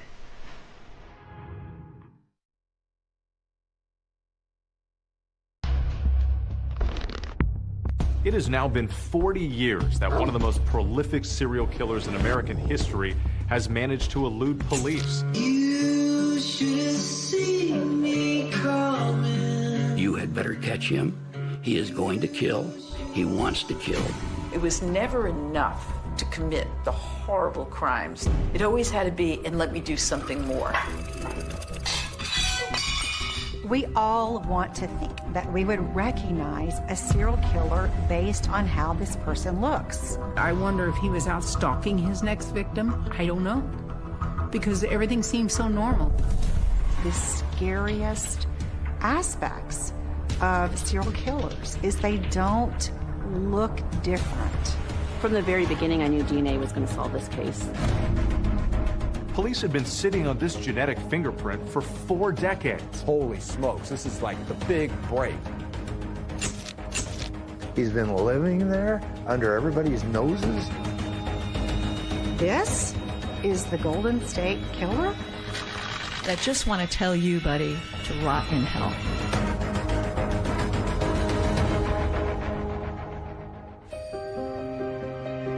Michelle McNamara was a true crime blogger.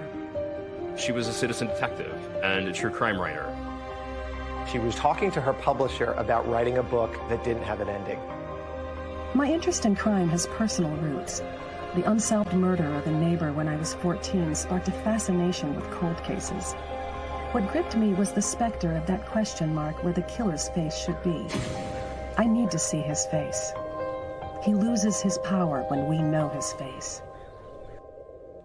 When I'm puzzling over the details of an unsolved crime, I'm like a rat in a maze given a task. The world narrows, the search propels. I felt in the truest sense of the word gripped. I had a murder habit and it was bad. I would feed it for the rest of my life. I considered Michelle McNamara a friend. She impacted the Golden State Killer case. One way we're able to keep on investigating the case is to have public interest, to have the online interest, and she helped push that. On a sleepless night last July, I Googled a description of a pair of cufflinks he stole. Then a jolt of recognition. There they were. I bought them immediately. The best thing to do, I knew, was to turn the cufflinks over to an authority on the killer. As soon as I saw those cufflinks, I thought, this is pretty astonishing. I photographed those and sent those to surviving victims because it was potentially a very good lead in the case. Unfortunately, the cufflinks didn't pan out. The victims looked at them and they weren't the cufflinks that were stolen. And she was devastated. I don't know if Michelle was convinced she could solve the case, but I believe that she was convinced she could make a difference and that she wanted to do it for the victims. He forced the woman at knife point to tie up her boyfriend, then he tied her up and raped her. The East Area rapist has struck 40 times in the last 2.5 years, and he hasn't been caught yet. He started inflicting real physical pain on the victims, like punching, giving black eyes. One of the most sadistic things I think that he would do would be to say to them, I'm going to cut off a piece of your wife and bring it back to you. We knew that he was becoming more and more angry. As fear in the community intensified, Detective Carol Daly held regular public forums. One thing I want to emphasize, ladies, is for you not to be polite. If you are going to defend yourself, you injure him enough to incapacitate him in any way that you can. I started working with these cases, and I thought, if I can talk to one of the people that deal with these rapists, maybe I can get into the head of what I'm looking for. Vacaville Medical Center is where they have rapists that have been convicted. The men were asked what they thought was motivating the East Area rapists. The mere fact that he ties his victims up has to have him completely submissive. You can sense the conquest he had. You're not what you think you are, and you won't accept it, so you strike out to prove to them that you are, but in reality you aren't. And until you face that, you're going to keep on going and going. If I'm willing to kill you, the first move you make, you're going to be dead.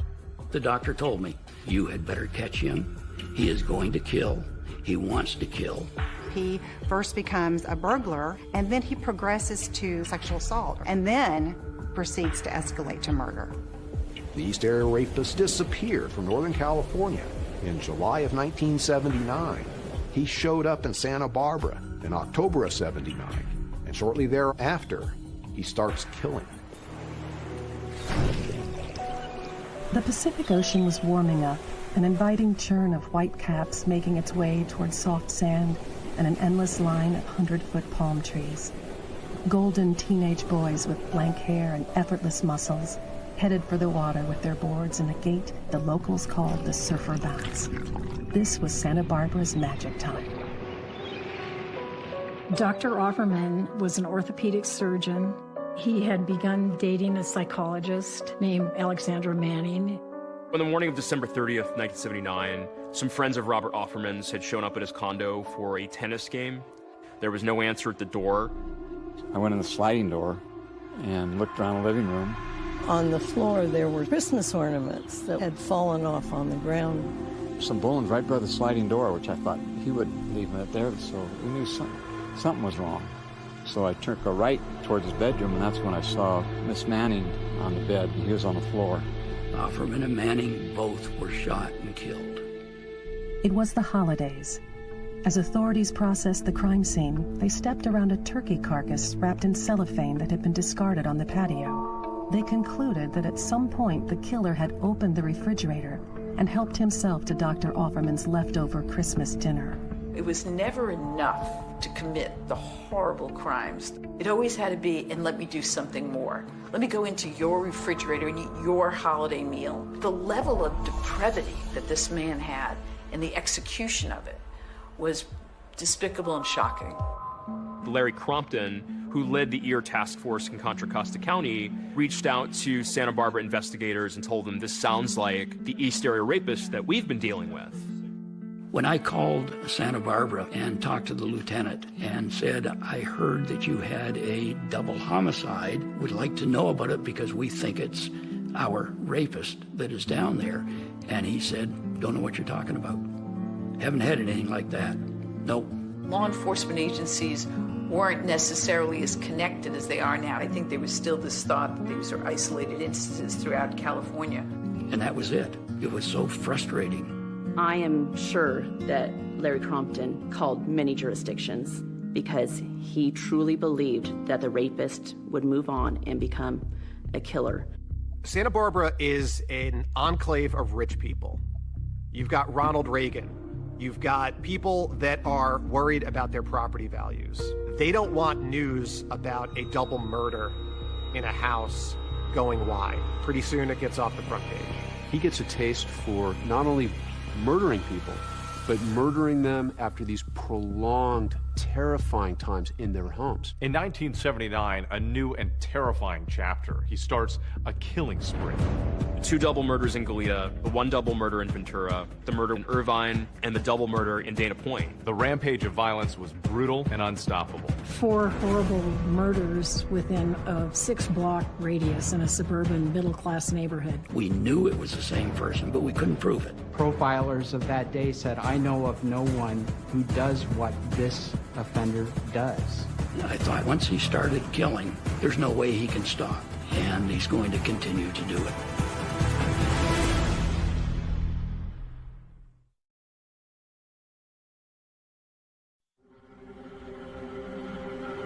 Most violent criminals smash through life like human sledgehammers. They're caught easily, but every so often a blue moon surfaces. A snow leopard slinks by.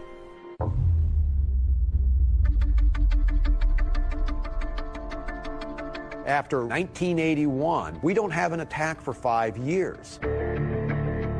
Well, I think people slow down in life. You don't have that sort of energy to be prowling. Like, you literally can't be out at 3 a.m. like running across roofs because you're not 18 anymore.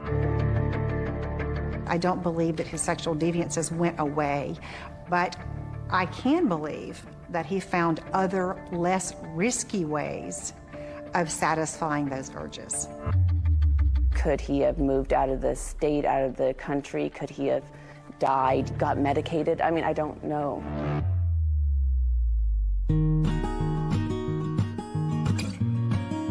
In 1981, Joe D'Angelo became a father. The first of his 3 daughters was born. The second of his 3 daughters was born in '86. And then his 3rd daughter was born in 1989. He had a wife who was a lawyer. He lived a middle-class existence. He sent all his girls through Montessori schools, and he would take them to their different sports events, the horseback riding, the roller skating. We all want to think that we would recognize a serial killer based on how this person looks. And yet, so often, this is somebody who's living in the community, who knows his neighbors, and I think that is one of the scariest aspects of serial killers, is they don't look different from other people. My sister and I, Melody, used to take turns going out and babysitting while Sharon was in school. And I didn't start thinking about it till after he was arrested. Because when they started showing all these dates, I'm going, oh my goodness. I wonder if he was out stalking his next victim. I don't know.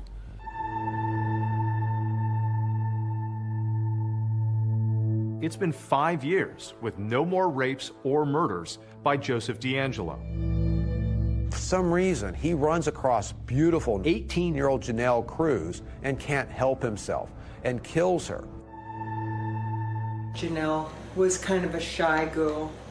She was very pretty, very popular. The brief life of 𝐄𝐏𝐿 𝐄𝐏 was no less tragic than her death. Her biological father was long out of the picture.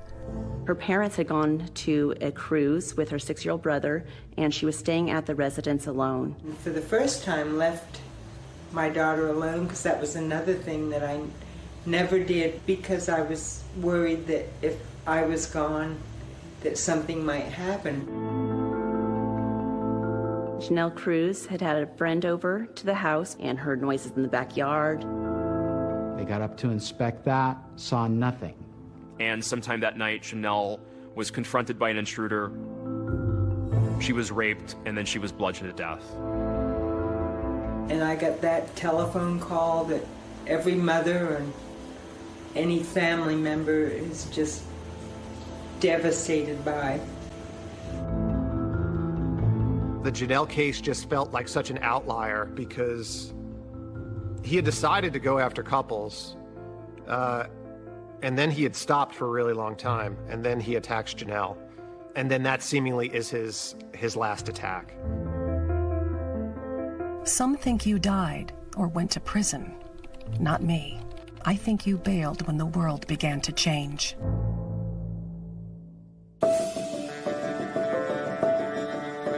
In the 1970s, there was no DNA. The investigators had evidence, but couldn't connect the crime scenes. They needed the science to catch up. DNA didn't enter the forensic landscape until about 1986, 1987. It would take 15 years for DNA to finally link the Northern California East Area Rapist series with the Southern California homicides, as all being done by one man. I was immediately on the phone to Larry Poole down at Orange County Sheriff's Office, and we're talking about, holy smokes, this is like the big break. But detectives still had no idea who he was. I got a little excited maybe in the first 18 to 24 months, but over the years, I chronicled and logged over 8,700 suspects in the investigation. After 5 years, we got no match, and after 10 years, we got no match, and we just were not getting a hit. When people have asked whether it worries me that the killer may still be out there, I wave dismissively, pointing out that he'd be much older now. He can't hurt me, I say, not realizing that in every sleepless hour, in every minute spent hunting him and not cuddling my daughter, he already has. Michelle McNamara was a mom, married to actor Patton Oswalt, investigating this case and working on a book. Patton describes her as staying awake at all hours of the night, would not put down her computer, would not put away the files. At the same time, struggling with her writing and publication deadlines, and she began self-medicating. I actually see her as being his final victim.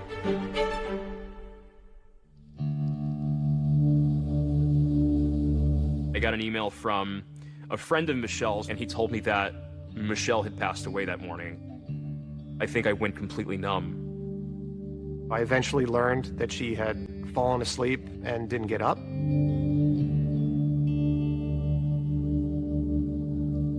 According to the medical examiner's report, Michelle died from a combination of fentanyl, Xanax, and I believe Adderall. And that's when the magnitude of her loss hit me. I immediately thought, what can I do? I can help finish this book.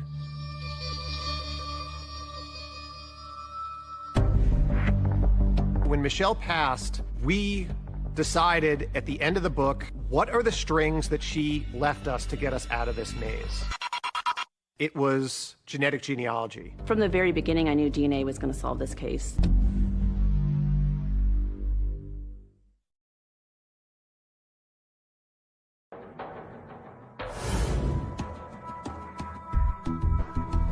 Thousands of pieces of a jigsaw puzzle, and only one person knew what it was supposed to look like.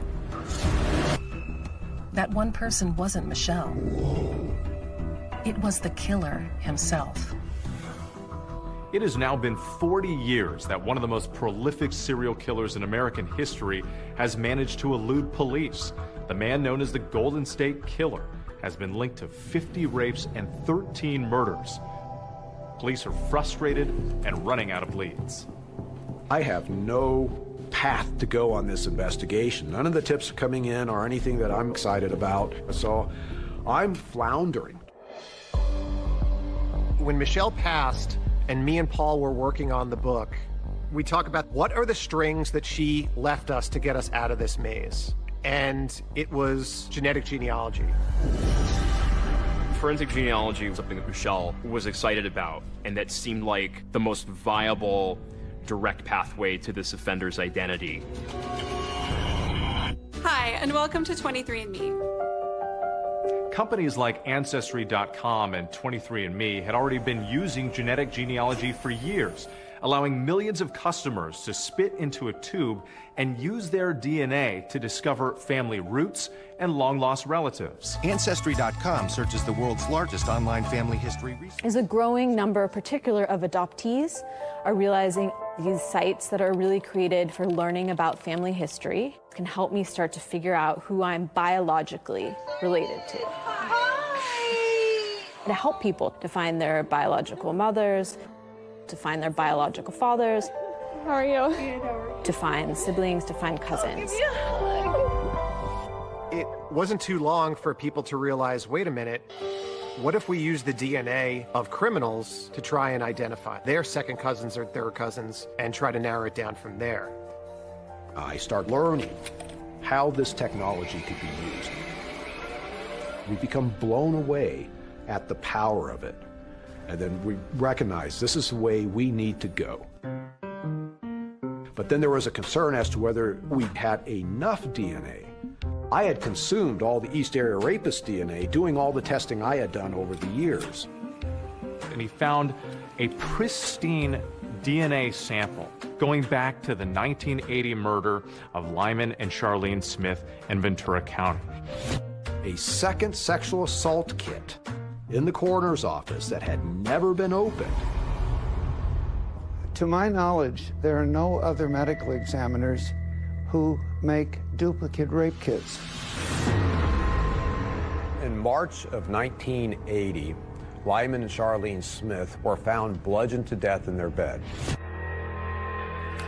It was a horrific scene that I will never forget. Got to arrive at the scene with my little suitcase, a tube rack, dry ice, and a microscope. I always made duplicate kits, and both kits were identical.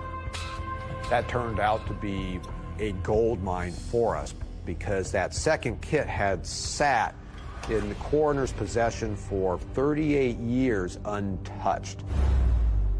And so the swabs collected from Charlene Smith's body were pristine. Police had been sitting on this genetic fingerprint for 4 decades, waiting for the science to catch up. Genetic genealogy had only been used to solve a criminal case once before by a woman named Barbara Ray Venter. I've always liked puzzles. I used to love playing Clue when I was a kid. What I've discovered is that law enforcement are pretty big gossips. And so they were all sort of talking amongst each other. And apparently Paul was talking to the detective on the other case. And I was like, how did you do that? I called Barbara up and I explained, I'm working a case. It's an old case. I don't tell her what case it is, but could this be done to identify this unknown offender? So Paul Holes was able to take that DNA and convert it into a DNA profile, which is basically a number. And he used this no-frills genealogy website called GEDmatch. And I just uploaded the Golden State Killer's profile and allowed the GEDmatch servers to do their magic and produce the list of people that potentially shared some DNA with my offender. We were all logging in several times a day to see if the matches are there. Then all of a sudden, he started connecting to some distant relatives. We're talking 3rd, 4th, 5th cousins. So we immediately knew that we were going to be building a lot of family trees to sort out who he was. We're now trying to identify common ancestors from this list of people who share DNA with the person we're looking for. And we end up spending 4 months building family trees. And unlike if you were to upload your DNA to a website and try to build out a family tree from yourself being the beginning point, this is reverse engineering a family tree. So you start with a wide swath of potential relatives, and by a painstaking process of elimination, you start cutting down that pool. Narrow it down, narrow it down, narrow it down. Genealogy testing had indicated that our offender was of European descent. 40% Southern European, and a number of the matches that we had were with people who had Italian surnames. Once it came down to that final pool, that's when the real detective work began. You had to hit public records. Things like marriage certificates, birth certificates, grave site markings. So now we only had 6 men on the list. So now they had to be a certain age, they had to be in Northern California, and they had to be related only through the maternal line to our crime scene DNA. And at that point, we then had one other piece of information that we hadn't applied yet, and that was eye color. She looks at a separate tool on a related site that suggests that their suspect had blue eyes and was bald. The FBI then pulled the California DMV records for those 6 men. Only one had blue eyes. Joseph D'Angelo. Joseph D'Angelo. Joseph D'Angelo.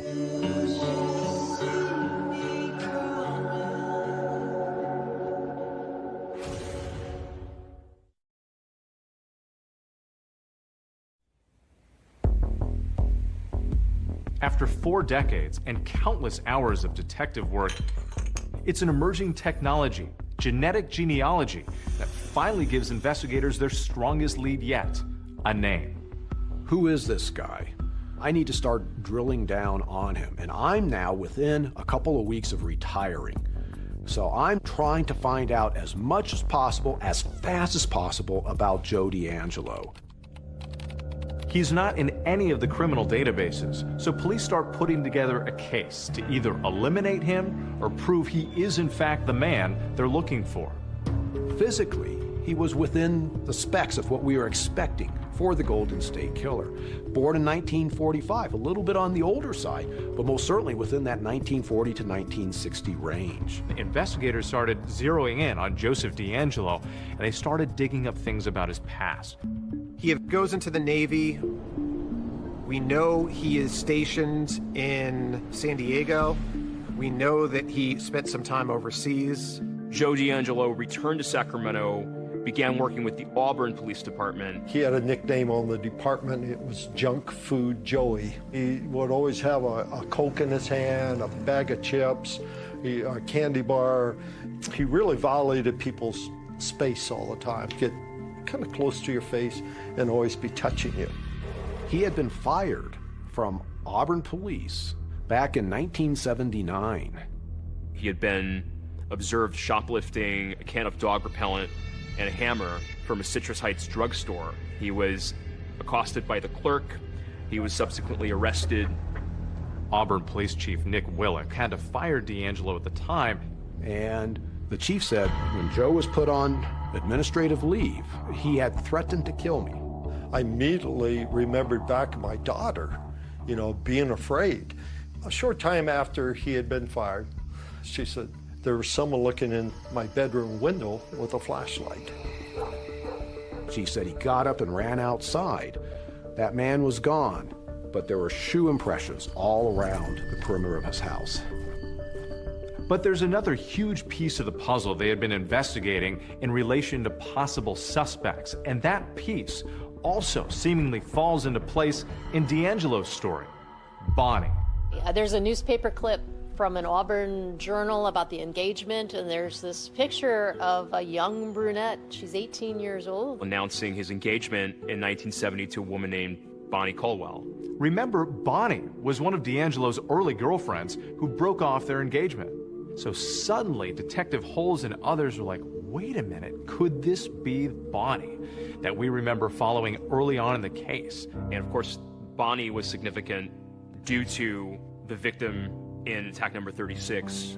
While the East Area Rapist is literally raping that victim, he is crying and he's saying, I hate you, Bonnie, over and over. I'm now within days of retiring. It's like, okay, I've got to go boots on the ground on this D'Angelo. More and more things connect and click. You know, right place, right time. Let's go see if this is the guy. I'm now my second to last day at work, and I go, I have to go see this guy, where he's living. And I park on the curb directly opposite from D'Angelo's house. There's a car in the driveway. I'm pretty sure he's home. And I'm sitting there, and I'm wondering, what's the likelihood, really, that this is the Golden State Killer?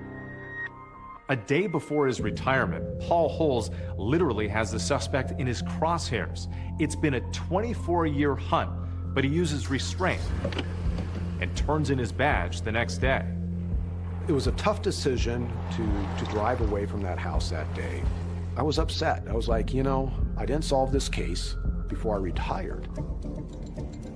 The Sacramento Sheriff's Office picks up where Paul Holes left off. And so what they have to do next is conduct surveillance on Joseph D'Angelo. And what they're waiting for is an opportunity to collect his DNA. And they secretly follow him to a shopping plaza. But Joseph was not smoking, he was not spitting out gum. So what they had to work with was he had a car, they swabbed the door handle. And that gave them something that's called touch DNA. They were able to pick up an initial DNA sample and some fingerprints from his car door.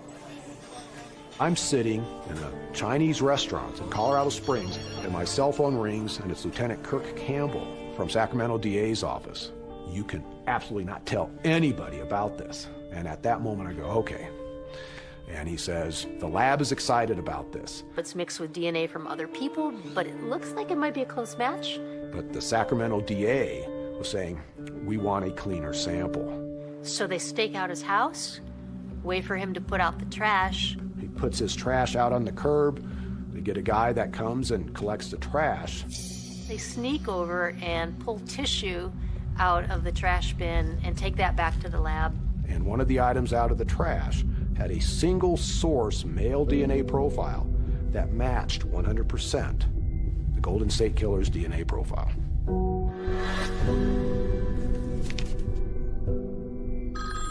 Get this call from my chief deputy. I think his first words are you sitting down? And I asked him a million times, and I'm like, you better not be messing with me. He goes, they're shaking, Anne-Marie. They're shaking at the crime lab. They got a match, but now they have to get the suspect into custody. So they call Paul Holes back to assist with the operation. There was concerns about how he would respond if this did not go smoothly. I can imagine they were prepared for every scenario. This is somebody who has been a sophisticated, a diverse, sadistic killer. A law enforcement team now gathers outside D'Angelo's home for the takedown.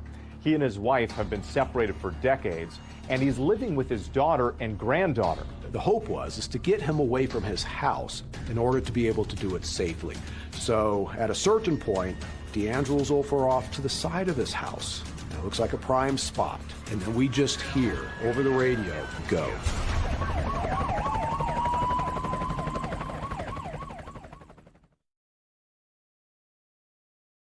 You can run on for a long time, run on for a long time. He's been called the East Side Rapist, the Visalia Ransacker, the original Night Stalker.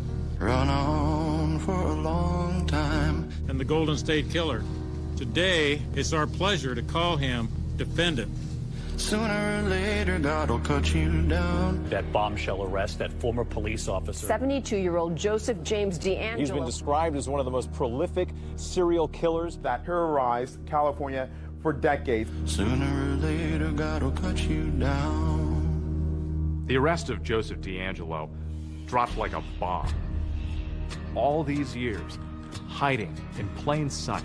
Oh my God, he's living in Sacramento. He's been living there under everybody's noses for all this time. It was stunning. It's a moment when you realize that 40 years of work by a lot of folks to bring some answers to some family members was becoming real.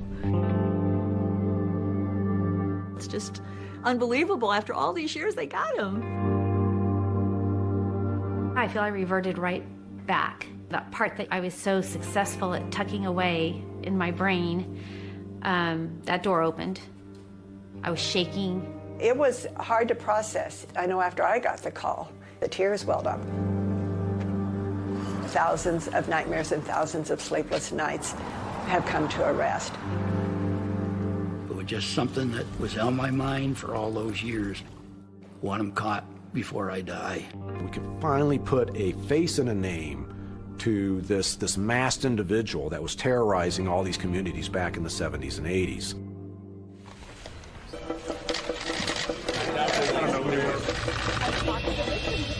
Joseph D'Angelo's first arraignment in court. Please make sure your cell phones are silent. Was a complete madhouse. It was a zoo. In the front rows were family members of victims and victims themselves. We were all super, super nervous.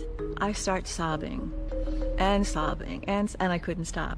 Joseph James D'Angelo. And then that moment, Joseph D'Angelo in a red-orange jumpsuit that says prisoner on the back rolls in a wheelchair, hunched over, his hands handcuffed. This is the Golden State Killer? This old man? And he looks so harmless. And I think that is exactly the impression that he wants to create. Is Joseph James D'Angelo your true and correct legal name? I'm sorry? Yeah. Yes. You have. At that moment, you could hear gasps. There was something about his voice that clearly brought back years of pain and fear.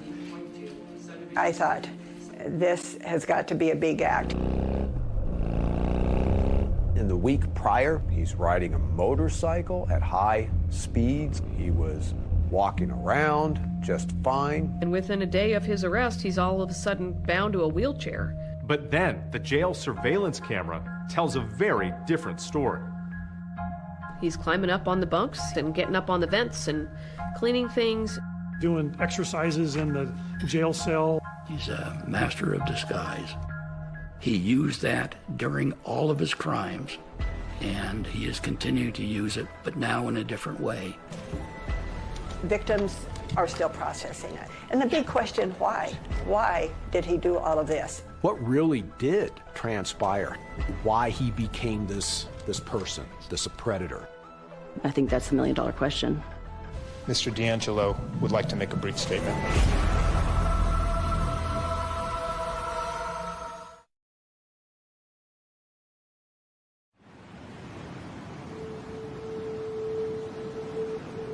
I'd like to get into his mind to talk to him and find out what brought him up to where he was. There is no recipe for a serial killer. We can see all of these markers or all of these risk factors along the way. We have a physically abusive dad. And a relative reveals a bombshell in that HBO docuseries All Be Gone in the Dark, detailing how Joseph D'Angelo, at the age of 9 or 10, allegedly witnessed his younger sister being sexually assaulted. She was 7 years old. The very thing that happened to my mother is the very thing that my uncle went and did to other women. How sickening is that? It would be so easy for us as forensic psychologists if we could kind of go, a person is abused, and therefore they become this kind of offender. The vast majority of people don't turn into serial rapists and serial killers. So it's hard to feel the sympathy for these offenders or to say that this event made him do it. Bonnie certainly is not responsible for D'Angelo's actions, and the breakup did not cause those actions.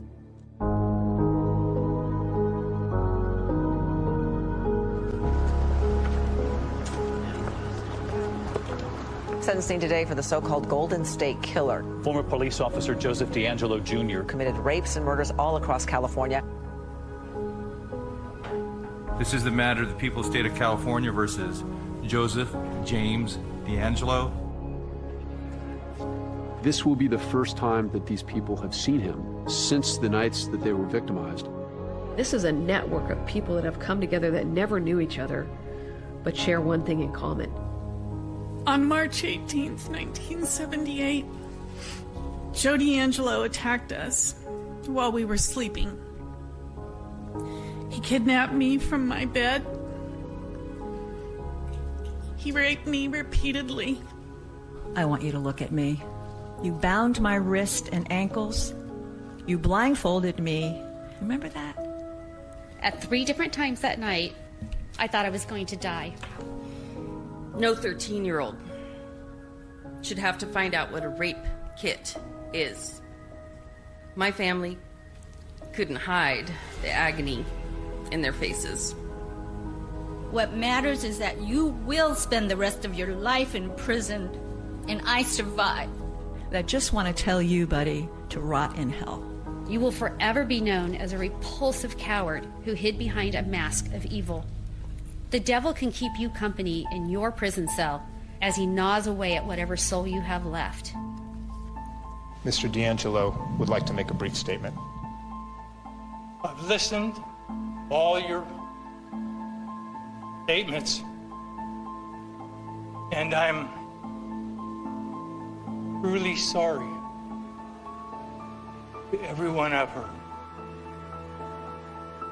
Mr. D'Angelo is sentenced to a total of 11 life without the possibility of parole sentences, plus an additional life sentence, plus an additional 8 years. The survivors have spoken clearly. The defendant deserves no mercy.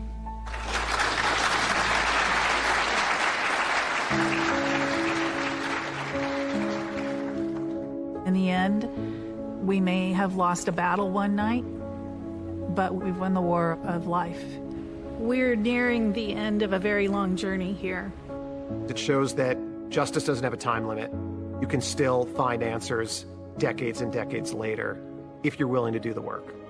Inside Michelle's computer, she had a letter, and it was her writing directly to the Golden State Killer.